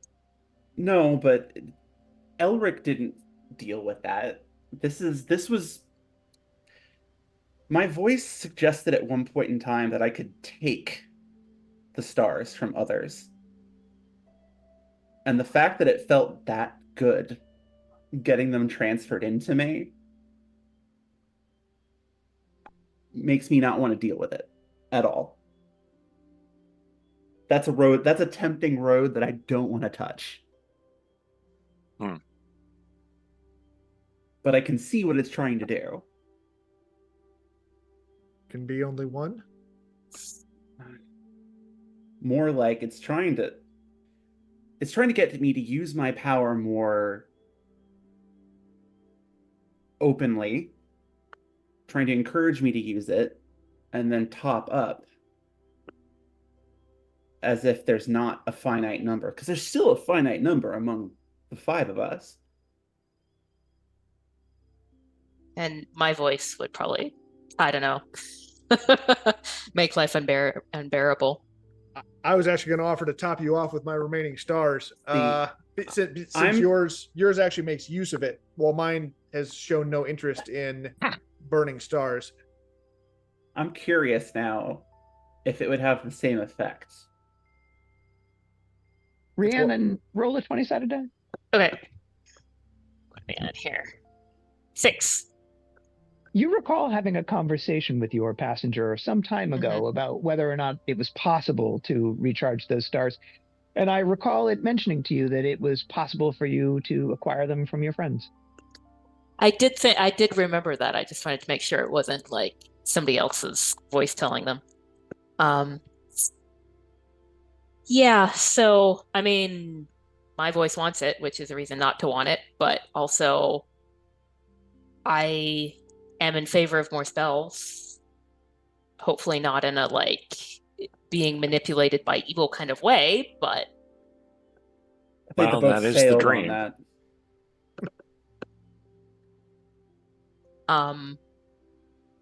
I mean, I don't want to take them because they're yours, Joel. So Well, but my voice has only used gems. My voice has shown no interest in using stars. So I don't know if it can't or if it just doesn't want to. But it seems like each of our voices is connected to one type or the other. Roll a 20-sided die for me, But Joel. I don't believe anybody has used both. It's an Well, 18. I've used Your- both. Have you? Your voice, Joel, seems to have a particular attitude about the other voices. Yes. That's all you can remember with an 18. Okay. Yeah, no, it definitely Like- doesn't want me to let the other voices know that it exists, which is why we're having this conversation telepathically. Yeah. My voice has only used the Asmodeus stars, but I used the Helm stars to create that shield bubble back at Briarhouse. And one of them spent to protect me from the chain lightning. Hmm. True. well, why don't we trade, Joel? Like, if you give me something, I'll give you one back. So then I'm not doing you out of anything.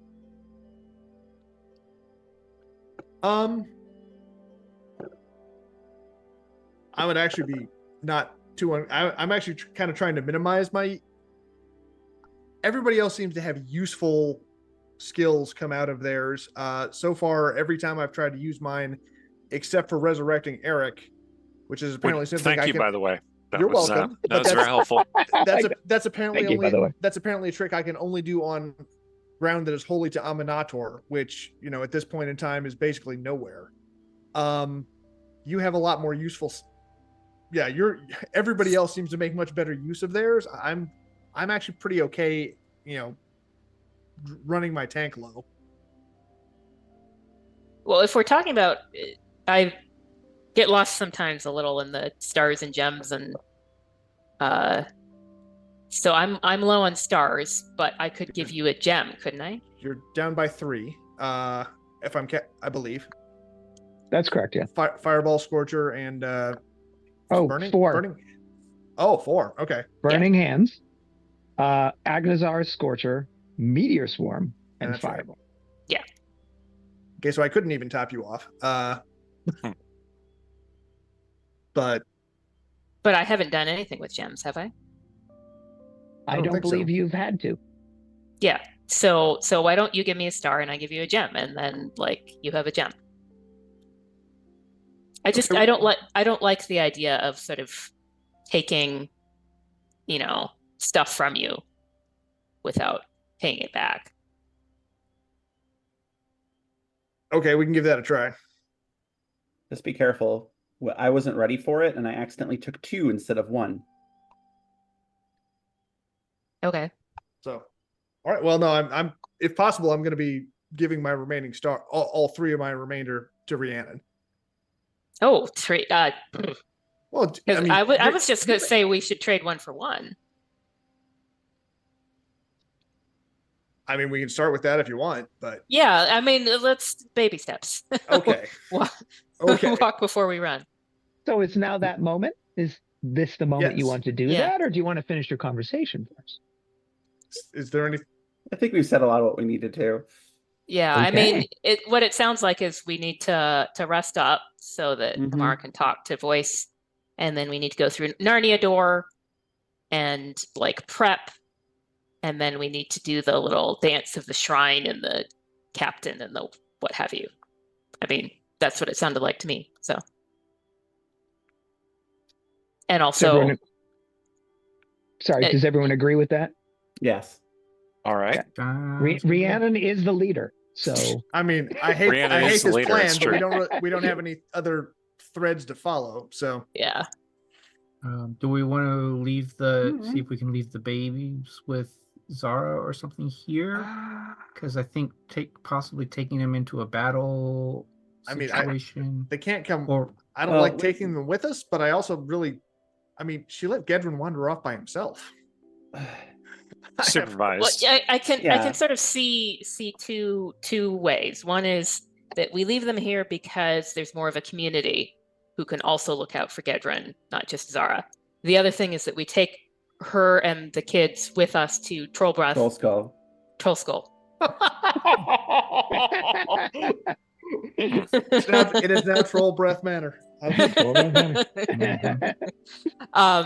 And Gedrin will be less likely to wander because it's not somewhere that he sort of feels comfortable in with a lot of other kids to play with. So I would be inclined to take them with us to Waterdeep. I agree with that course of action, honestly. Okay. They'll be safe in Waterdeep. Relatively. Sure. Okay. Sounds good. But yeah. And listening to you guys talk about exchanging your stars just normally like talking exchanging Pokemon or magic cards or something. But anyway, let's do it. Let's go. This is I'm going with a rare card for a couple silver. It's like a gold for. Okay, gotcha. Yeah. Gotta catch them. Oh. Tell me your plan to accomplish this. Funky marks. Adventurers. We're gonna hold hands. What are we gonna do? I mean, we should probably sit down, right? You're already doing that Indian style on the floor. Oh, that's true. Yeah, you're right. But definitely, I would recommend it. All right. Well, we should scoot away from the group chat a little bit. All right. Disentangle. Yeah. And so now it's just the two of you. And I'll let you lead in this dance or whatever, basically. Okay. So I will try the same thing I did when I passed stars to Allie, which was visualize motes of a reddish light vicinity of my mark. Put a hand on Rhiannon's shoulder and imagine the motes flowing down my arm and into Rhiannon and then settling in the vicinity of her mark. Okay. Rhiannon, are you going to warn your passenger about this, or is this just going to come as a surprise? Absolutely not. No warning. It's gonna be great. Okay. So, Joel, you'll do your thing. You'll sit there. You'll visualize. You'll notice that your mark will luminesce red, which is more or less what happened last time. Mm-hmm.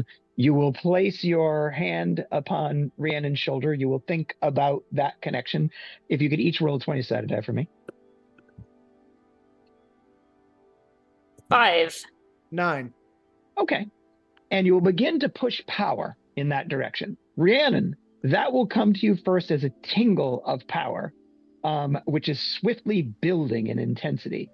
This is a very similar feeling to the feeling that you've gotten when you spend that power casting the spells that you've cast for the first time.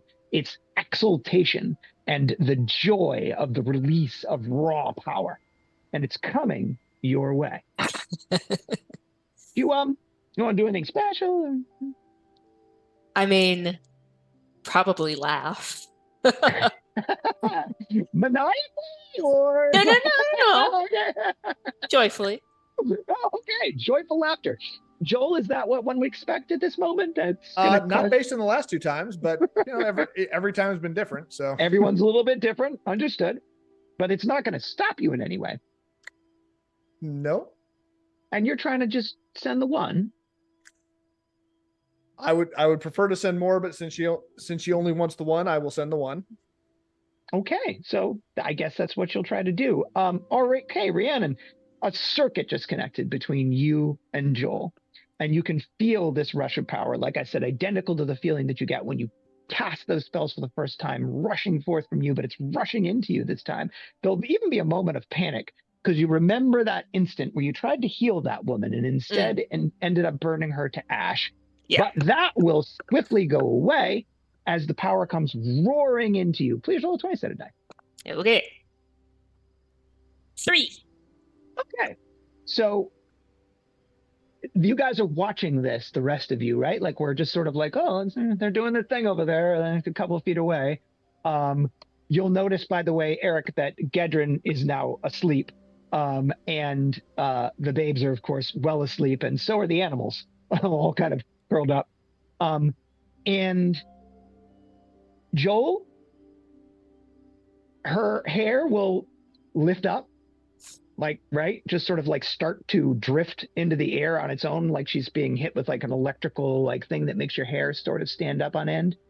And Rhiannon, are you naturally a redhead? No, you are now. You are now.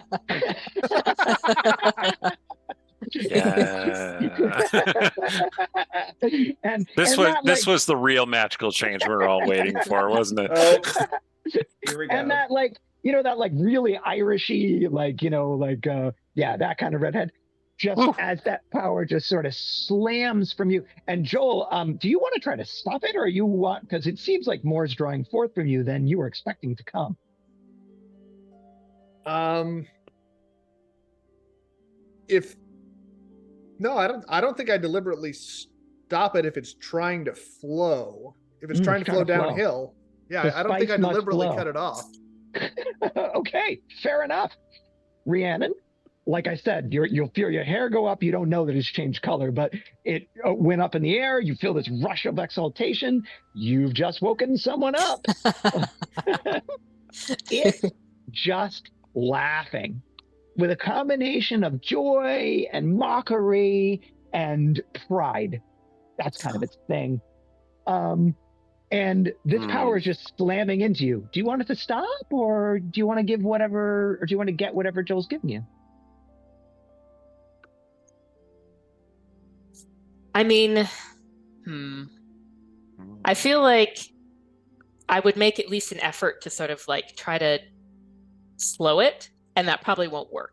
But I think probably what it needs is a slam down, but I'm gonna like kind of get the floodgates like in a bit to close. All right. Yeah.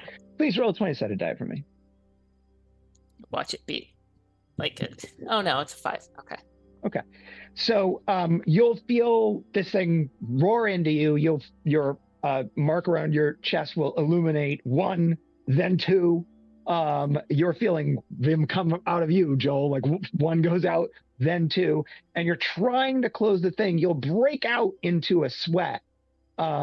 Just like all of a sudden you're wet with, I don't know if you've ever like had night sweats or something like that, but you are just sort of wet with sweat.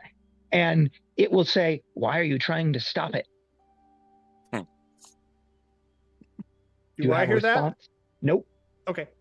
Do you have a response, Rhiannon?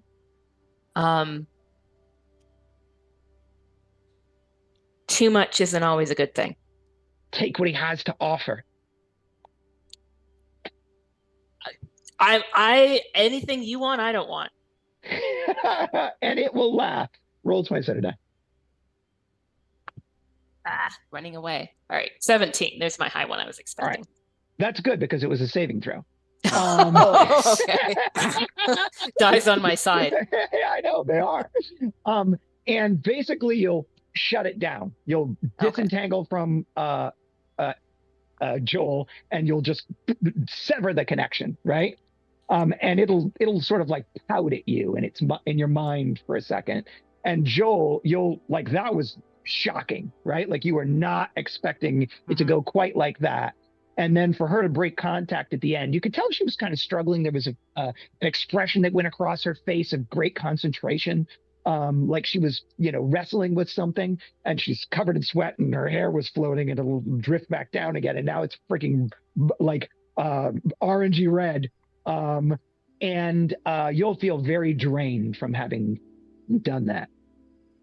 You'll feel energized, Rhiannon, but like I said, covered in freaking sweat.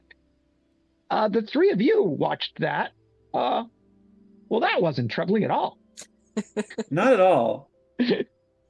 I'm gonna check the mark. Still owe him a gem, right? None of mine have left. None of yours have left. And I'm down, but I still have 1 star left. Yes. You do, yeah. Okay. Yeah. Oh, that did not go quite as expected. No, that's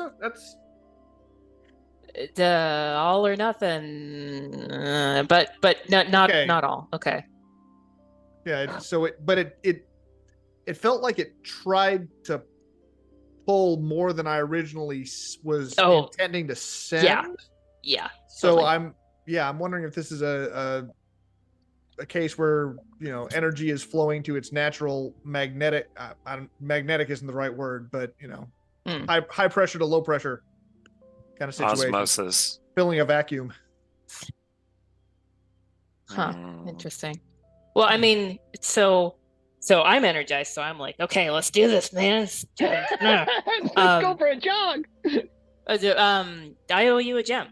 Uh, So on your side, what was the method for sending it? I mean, you saw what I did physically, and then I just visualized power flowing. Roll a 20-sided die, Joel. 20. Okay. You get an impression that you're reasonably certain is not your own, but it is an impression. And the impression is that you don't want Rhiannon touching you right now. And and my description of what I did was not complete and accurate, because I'm feeling a little woozy. I think I'd like to take a rain check on passing that gem over. I'm not feeling good right now. Okay. Let's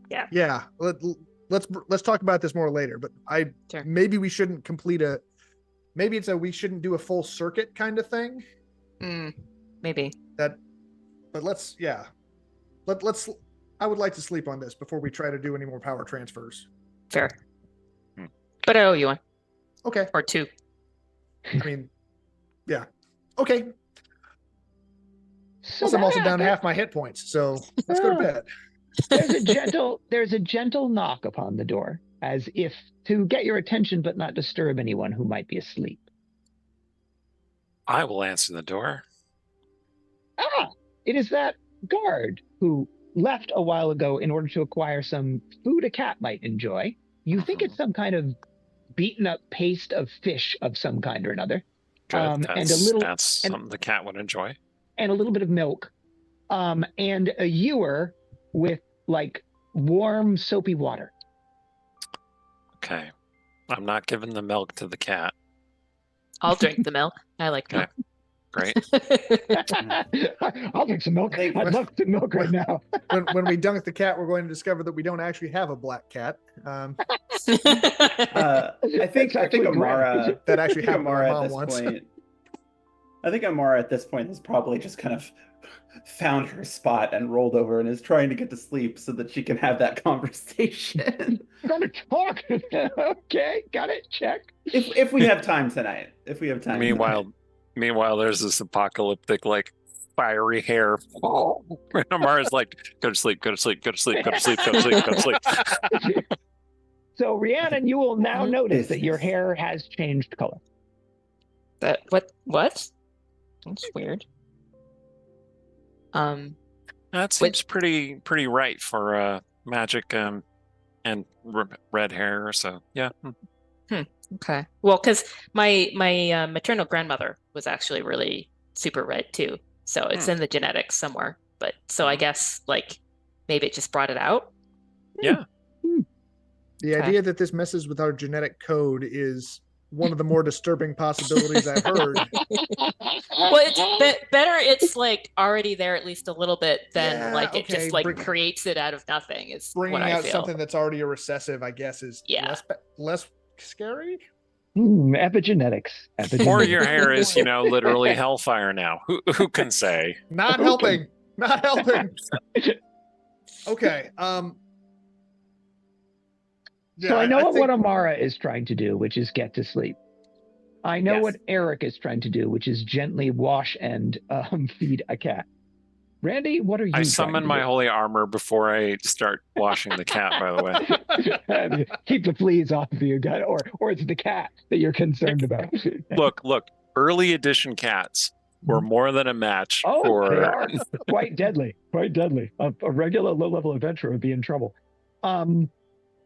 However, this cat, because it's so, beaten upon, will give you no trouble with that, especially if you are feeding it at the same time that you're trying to wash it. Yep. It'll happily cooperate with you doing what you need to do. Yep. Give you a sad look. It is. Well, I was going to say, Why? it'll probably attack your Why? heartstrings. Yeah, there you go. Why do you It hate is- me so much? It is, at the end of the day, a black cat, as it turns out. Okay. So there is that. But it smells ever so much nicer when you're done with it. Mhm. Randy, what are you attempting to do? Caring for the babes, caring for the ferret, caring for myself. Some self-care. Some self-care. Self-care. Get yourself to sleep. Get yourself to sleep. Sure, yeah. Fed, Okay. sleep, clean. All right. Sounds like a delightful strategy. That leaves just Joel and Rhiannon. I'll come to you last, Rhiannon. Joel. I think I'm gonna go shuffle over and go crash if I'm feeling that bad. And yeah, I'll just go to sleep. All right. Also getting some much needed shut eye. Yep. And finally, Rhiannon. You're not tired all of a sudden. You were tired before. I fall asleep with one boot still on. Oh, I feel bad. So when I look at it, can I see if the ferret is actually sleeping or just faking still? You're looking over at the ferret. Roll a 20-sided die. 10. The ferret, seeing you eyeing it, will open its eyes. Okay, I'm gonna be. Okay. And it will very subtly disentangle itself from Randy so as not to wake him and scooch over and sit in your lap, right? Curl up and look up at you, sort of with that gaze that it has with its pretty green eyes. So my idea is to not be loud in the place where people need their sleep. So I'm thinking of going out in the corridor and spending spell points on the cantrips for an hour and doing little stuff for it to chase or whatever, sort of play with the ferret. Okay, so you're going to creep out of here while the only person that's still awake is Eric, because he's the only one who's trying to stay awake, and do the magical equivalent of a laser pointer with the ferret out maybe in the Cavern of Song, because where else? There's two places around here you could go. You could either go to the baths, right, which are kind of right across the hall, but most of the time they're empty except in the morning when people tend to use them. But you could go in there. Or you could go out into the Cavern of Song. So which of those two locations would you like to go to? And do you want to tell Eric where you're headed? I think the Cavern of Song is what would occur to me. I don't know that it would occur to me that the baths would be free. So I'll be going out, energy, burn it off, that kind of thing. So You all right? I'm not sleepy. So Okay. Well, be careful. Yep. Okay. I And trust you Rhiannon, will- so Yeah. no problem. And so you will head out there and make your way to the Cavern of Song. Yeah. I'll come back to you in a moment. So Eric, when you're done, what's your next step? I nuzzle the cat a little bit. It will conk right out once it's got a full belly and it's nice and fluffed up, warm from being dried off. Okay. I make sure there's plenty of food and water near the cat. I go make sure Gedron's okay. He's curled up around the babes. He tends to sleep next to them protectively. Yeah, I'm sure that won't be weird in their relationship going forward. Your big brother. Yeah, he's a great big brother figure for these two.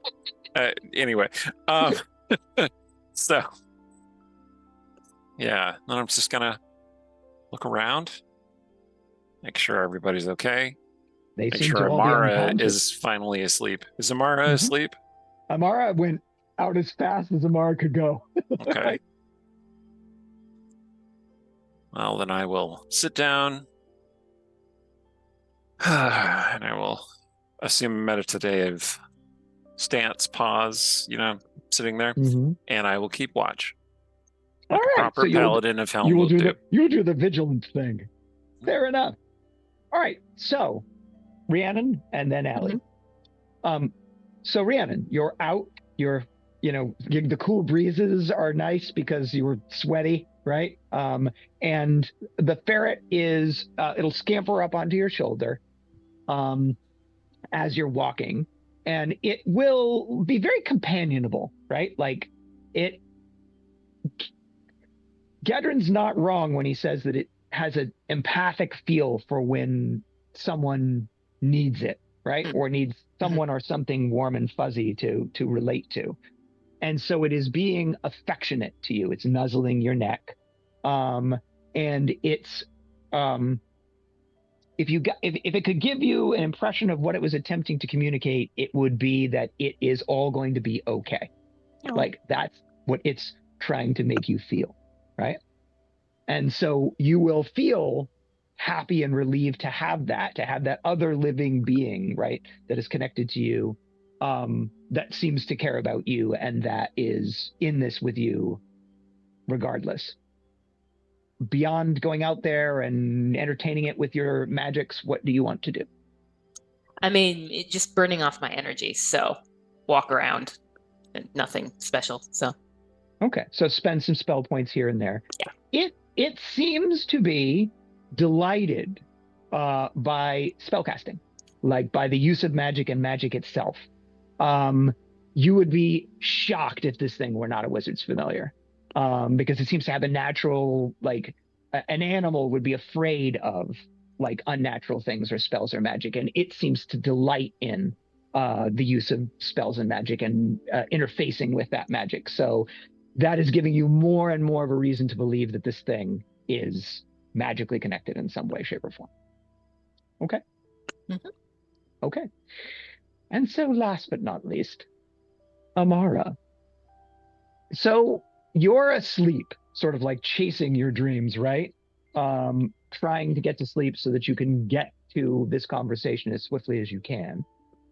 And you'll have a couple of moments of tossing and turning where, I need to get to sleep. And then you're just out, right? And the next thing that you feel or sense is you in that giant underground cavern again that you always seem to be coming to. Mists and darkness swirling all around you. The sound of wind and whispers and whatnot. And then stepping out of that darkness is that shadowy version of Illyra. Sister, you did so well in Skullport. You handled everything perfectly. The way you diffused those threats, it was masterful. All I had to do was put myself in Illyra's shoes. I thought. It's smiling. But I'm here because I had a question. Several, actually. But I'm not entirely sure you'll be truthful with me. I'll do my best. I do want to please you. You know that I do want to please you. Firstly, I want to know more about what you did to that tiefling. You said you... She'll laugh in Illyra's laugh. Yes? You said you convinced him, but how? What exactly did you do? What did you show him?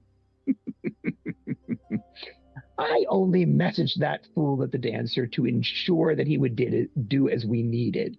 He's a cad who doesn't take women seriously. Surely you saw how he needed to be bullied and cajoled in equal measure into doing our bidding? As I said, I made both the consequences of failure and the rewards of success clear to him. He is sufficiently motivated. Again, Illyra's laugh. And what were those rewards you promised him? Rewards of a carnal nature with you and Illyra. Rewards that I have no expectation that you will actually have to honor. One that but I have no... we one... did ones know that what I- he wanted, right? Oh, I'm well aware what he wanted. And I had no intention of paying them in the first place. Of course. Why should you have to? There's more that I wanted to speak on, though. Of course. I think I'm starting to understand you. I would hope so by now. And while, given what I seem to understand, I'm well aware that you probably wouldn't be truthful with me, even if I laid it out plainly. You doubt me after everything I've done for you. I've guided you true from the first moment, whisked you away from danger, given you power, and enabled you to achieve your heart's desire, encouraged your leadership. Remind those fools that when they listened to you, they were safe. When they didn't, they faced danger. I've only acted to secure your goals and to help keep the babes safe. How does this make me a villain? You also encouraged me to, what was it?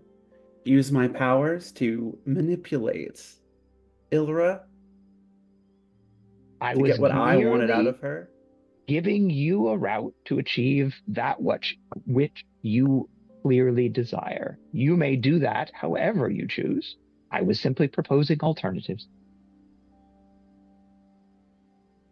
Well, I'm going to lay this out plainly, because I think transparency here, well, it's the opposite of what you would want.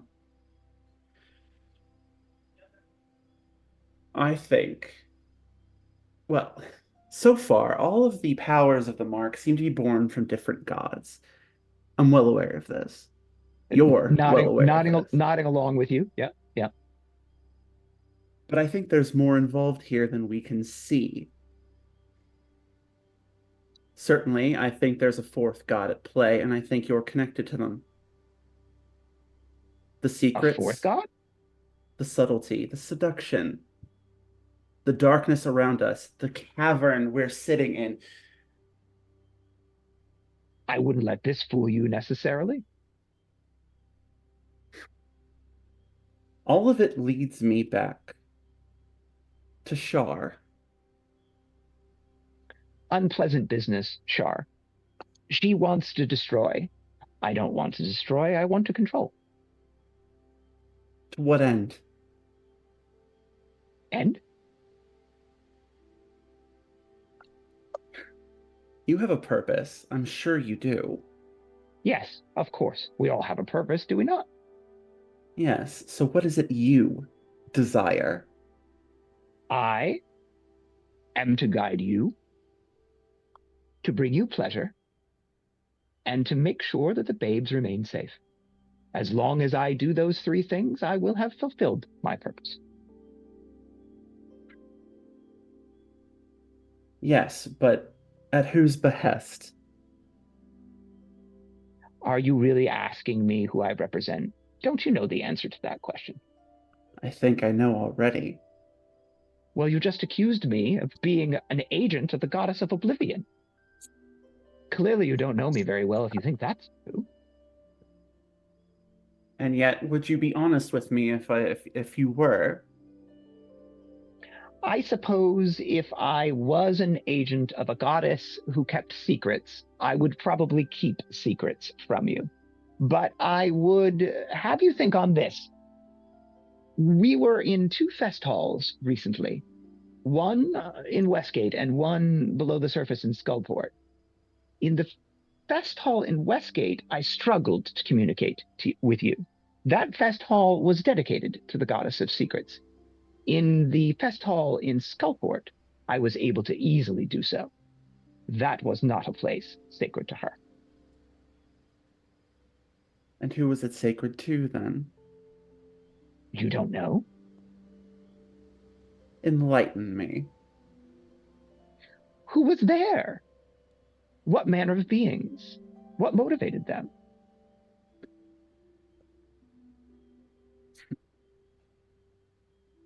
So you're suggesting that you're descended from, or at least connected to, some kind of devil? I am born of power, born of a trace of you, and given purpose in connection with both a goal and a desire. I am lust. Well, that was my other theory. Something I'd been toying with. I'm not sure if that's better or worse than Shar. Probably better, honestly. Infinitely better. I seek pleasure. What's wrong with that?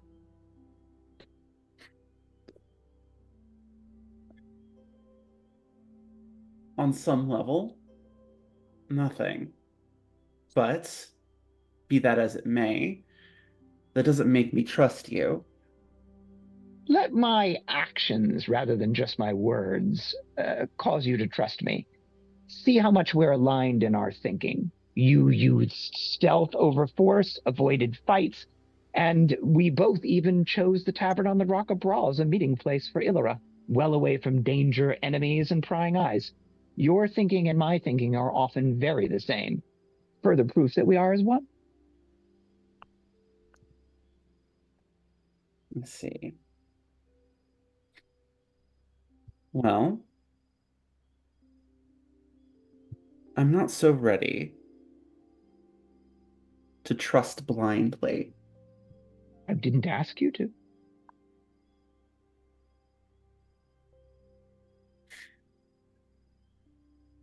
Well, I think I've got the answers I need for now. Good. Then tomorrow will be an eventful day, and the day beyond it even more eventful. So you should sleep. I should. Good night, Well. my darling. Don't call me that. I'll go to sleep. Okay. And you will wake up. That's the next thing that will happen to you, is you will have spent the night and wake in the morning. However, we'll go back to this. Rhiannon, after a couple of hours of burning off that energy, you are ready to get yourself some rest again. This place is quiet. It is the dead of night here. There are guards here and there, but they're trying to be unobtrusive. And so you have your thoughts and your new friend to keep you company as you walk your way back to your chambers. Anything I should know, or you're just back there? Nope, just going back to bed. All right. So then when you arrive, everyone else is asleep with the exception of Eric, who is propped up on watch. Eric, you need some sleep too. I You need- suppose so. Yes. All right, go to bed.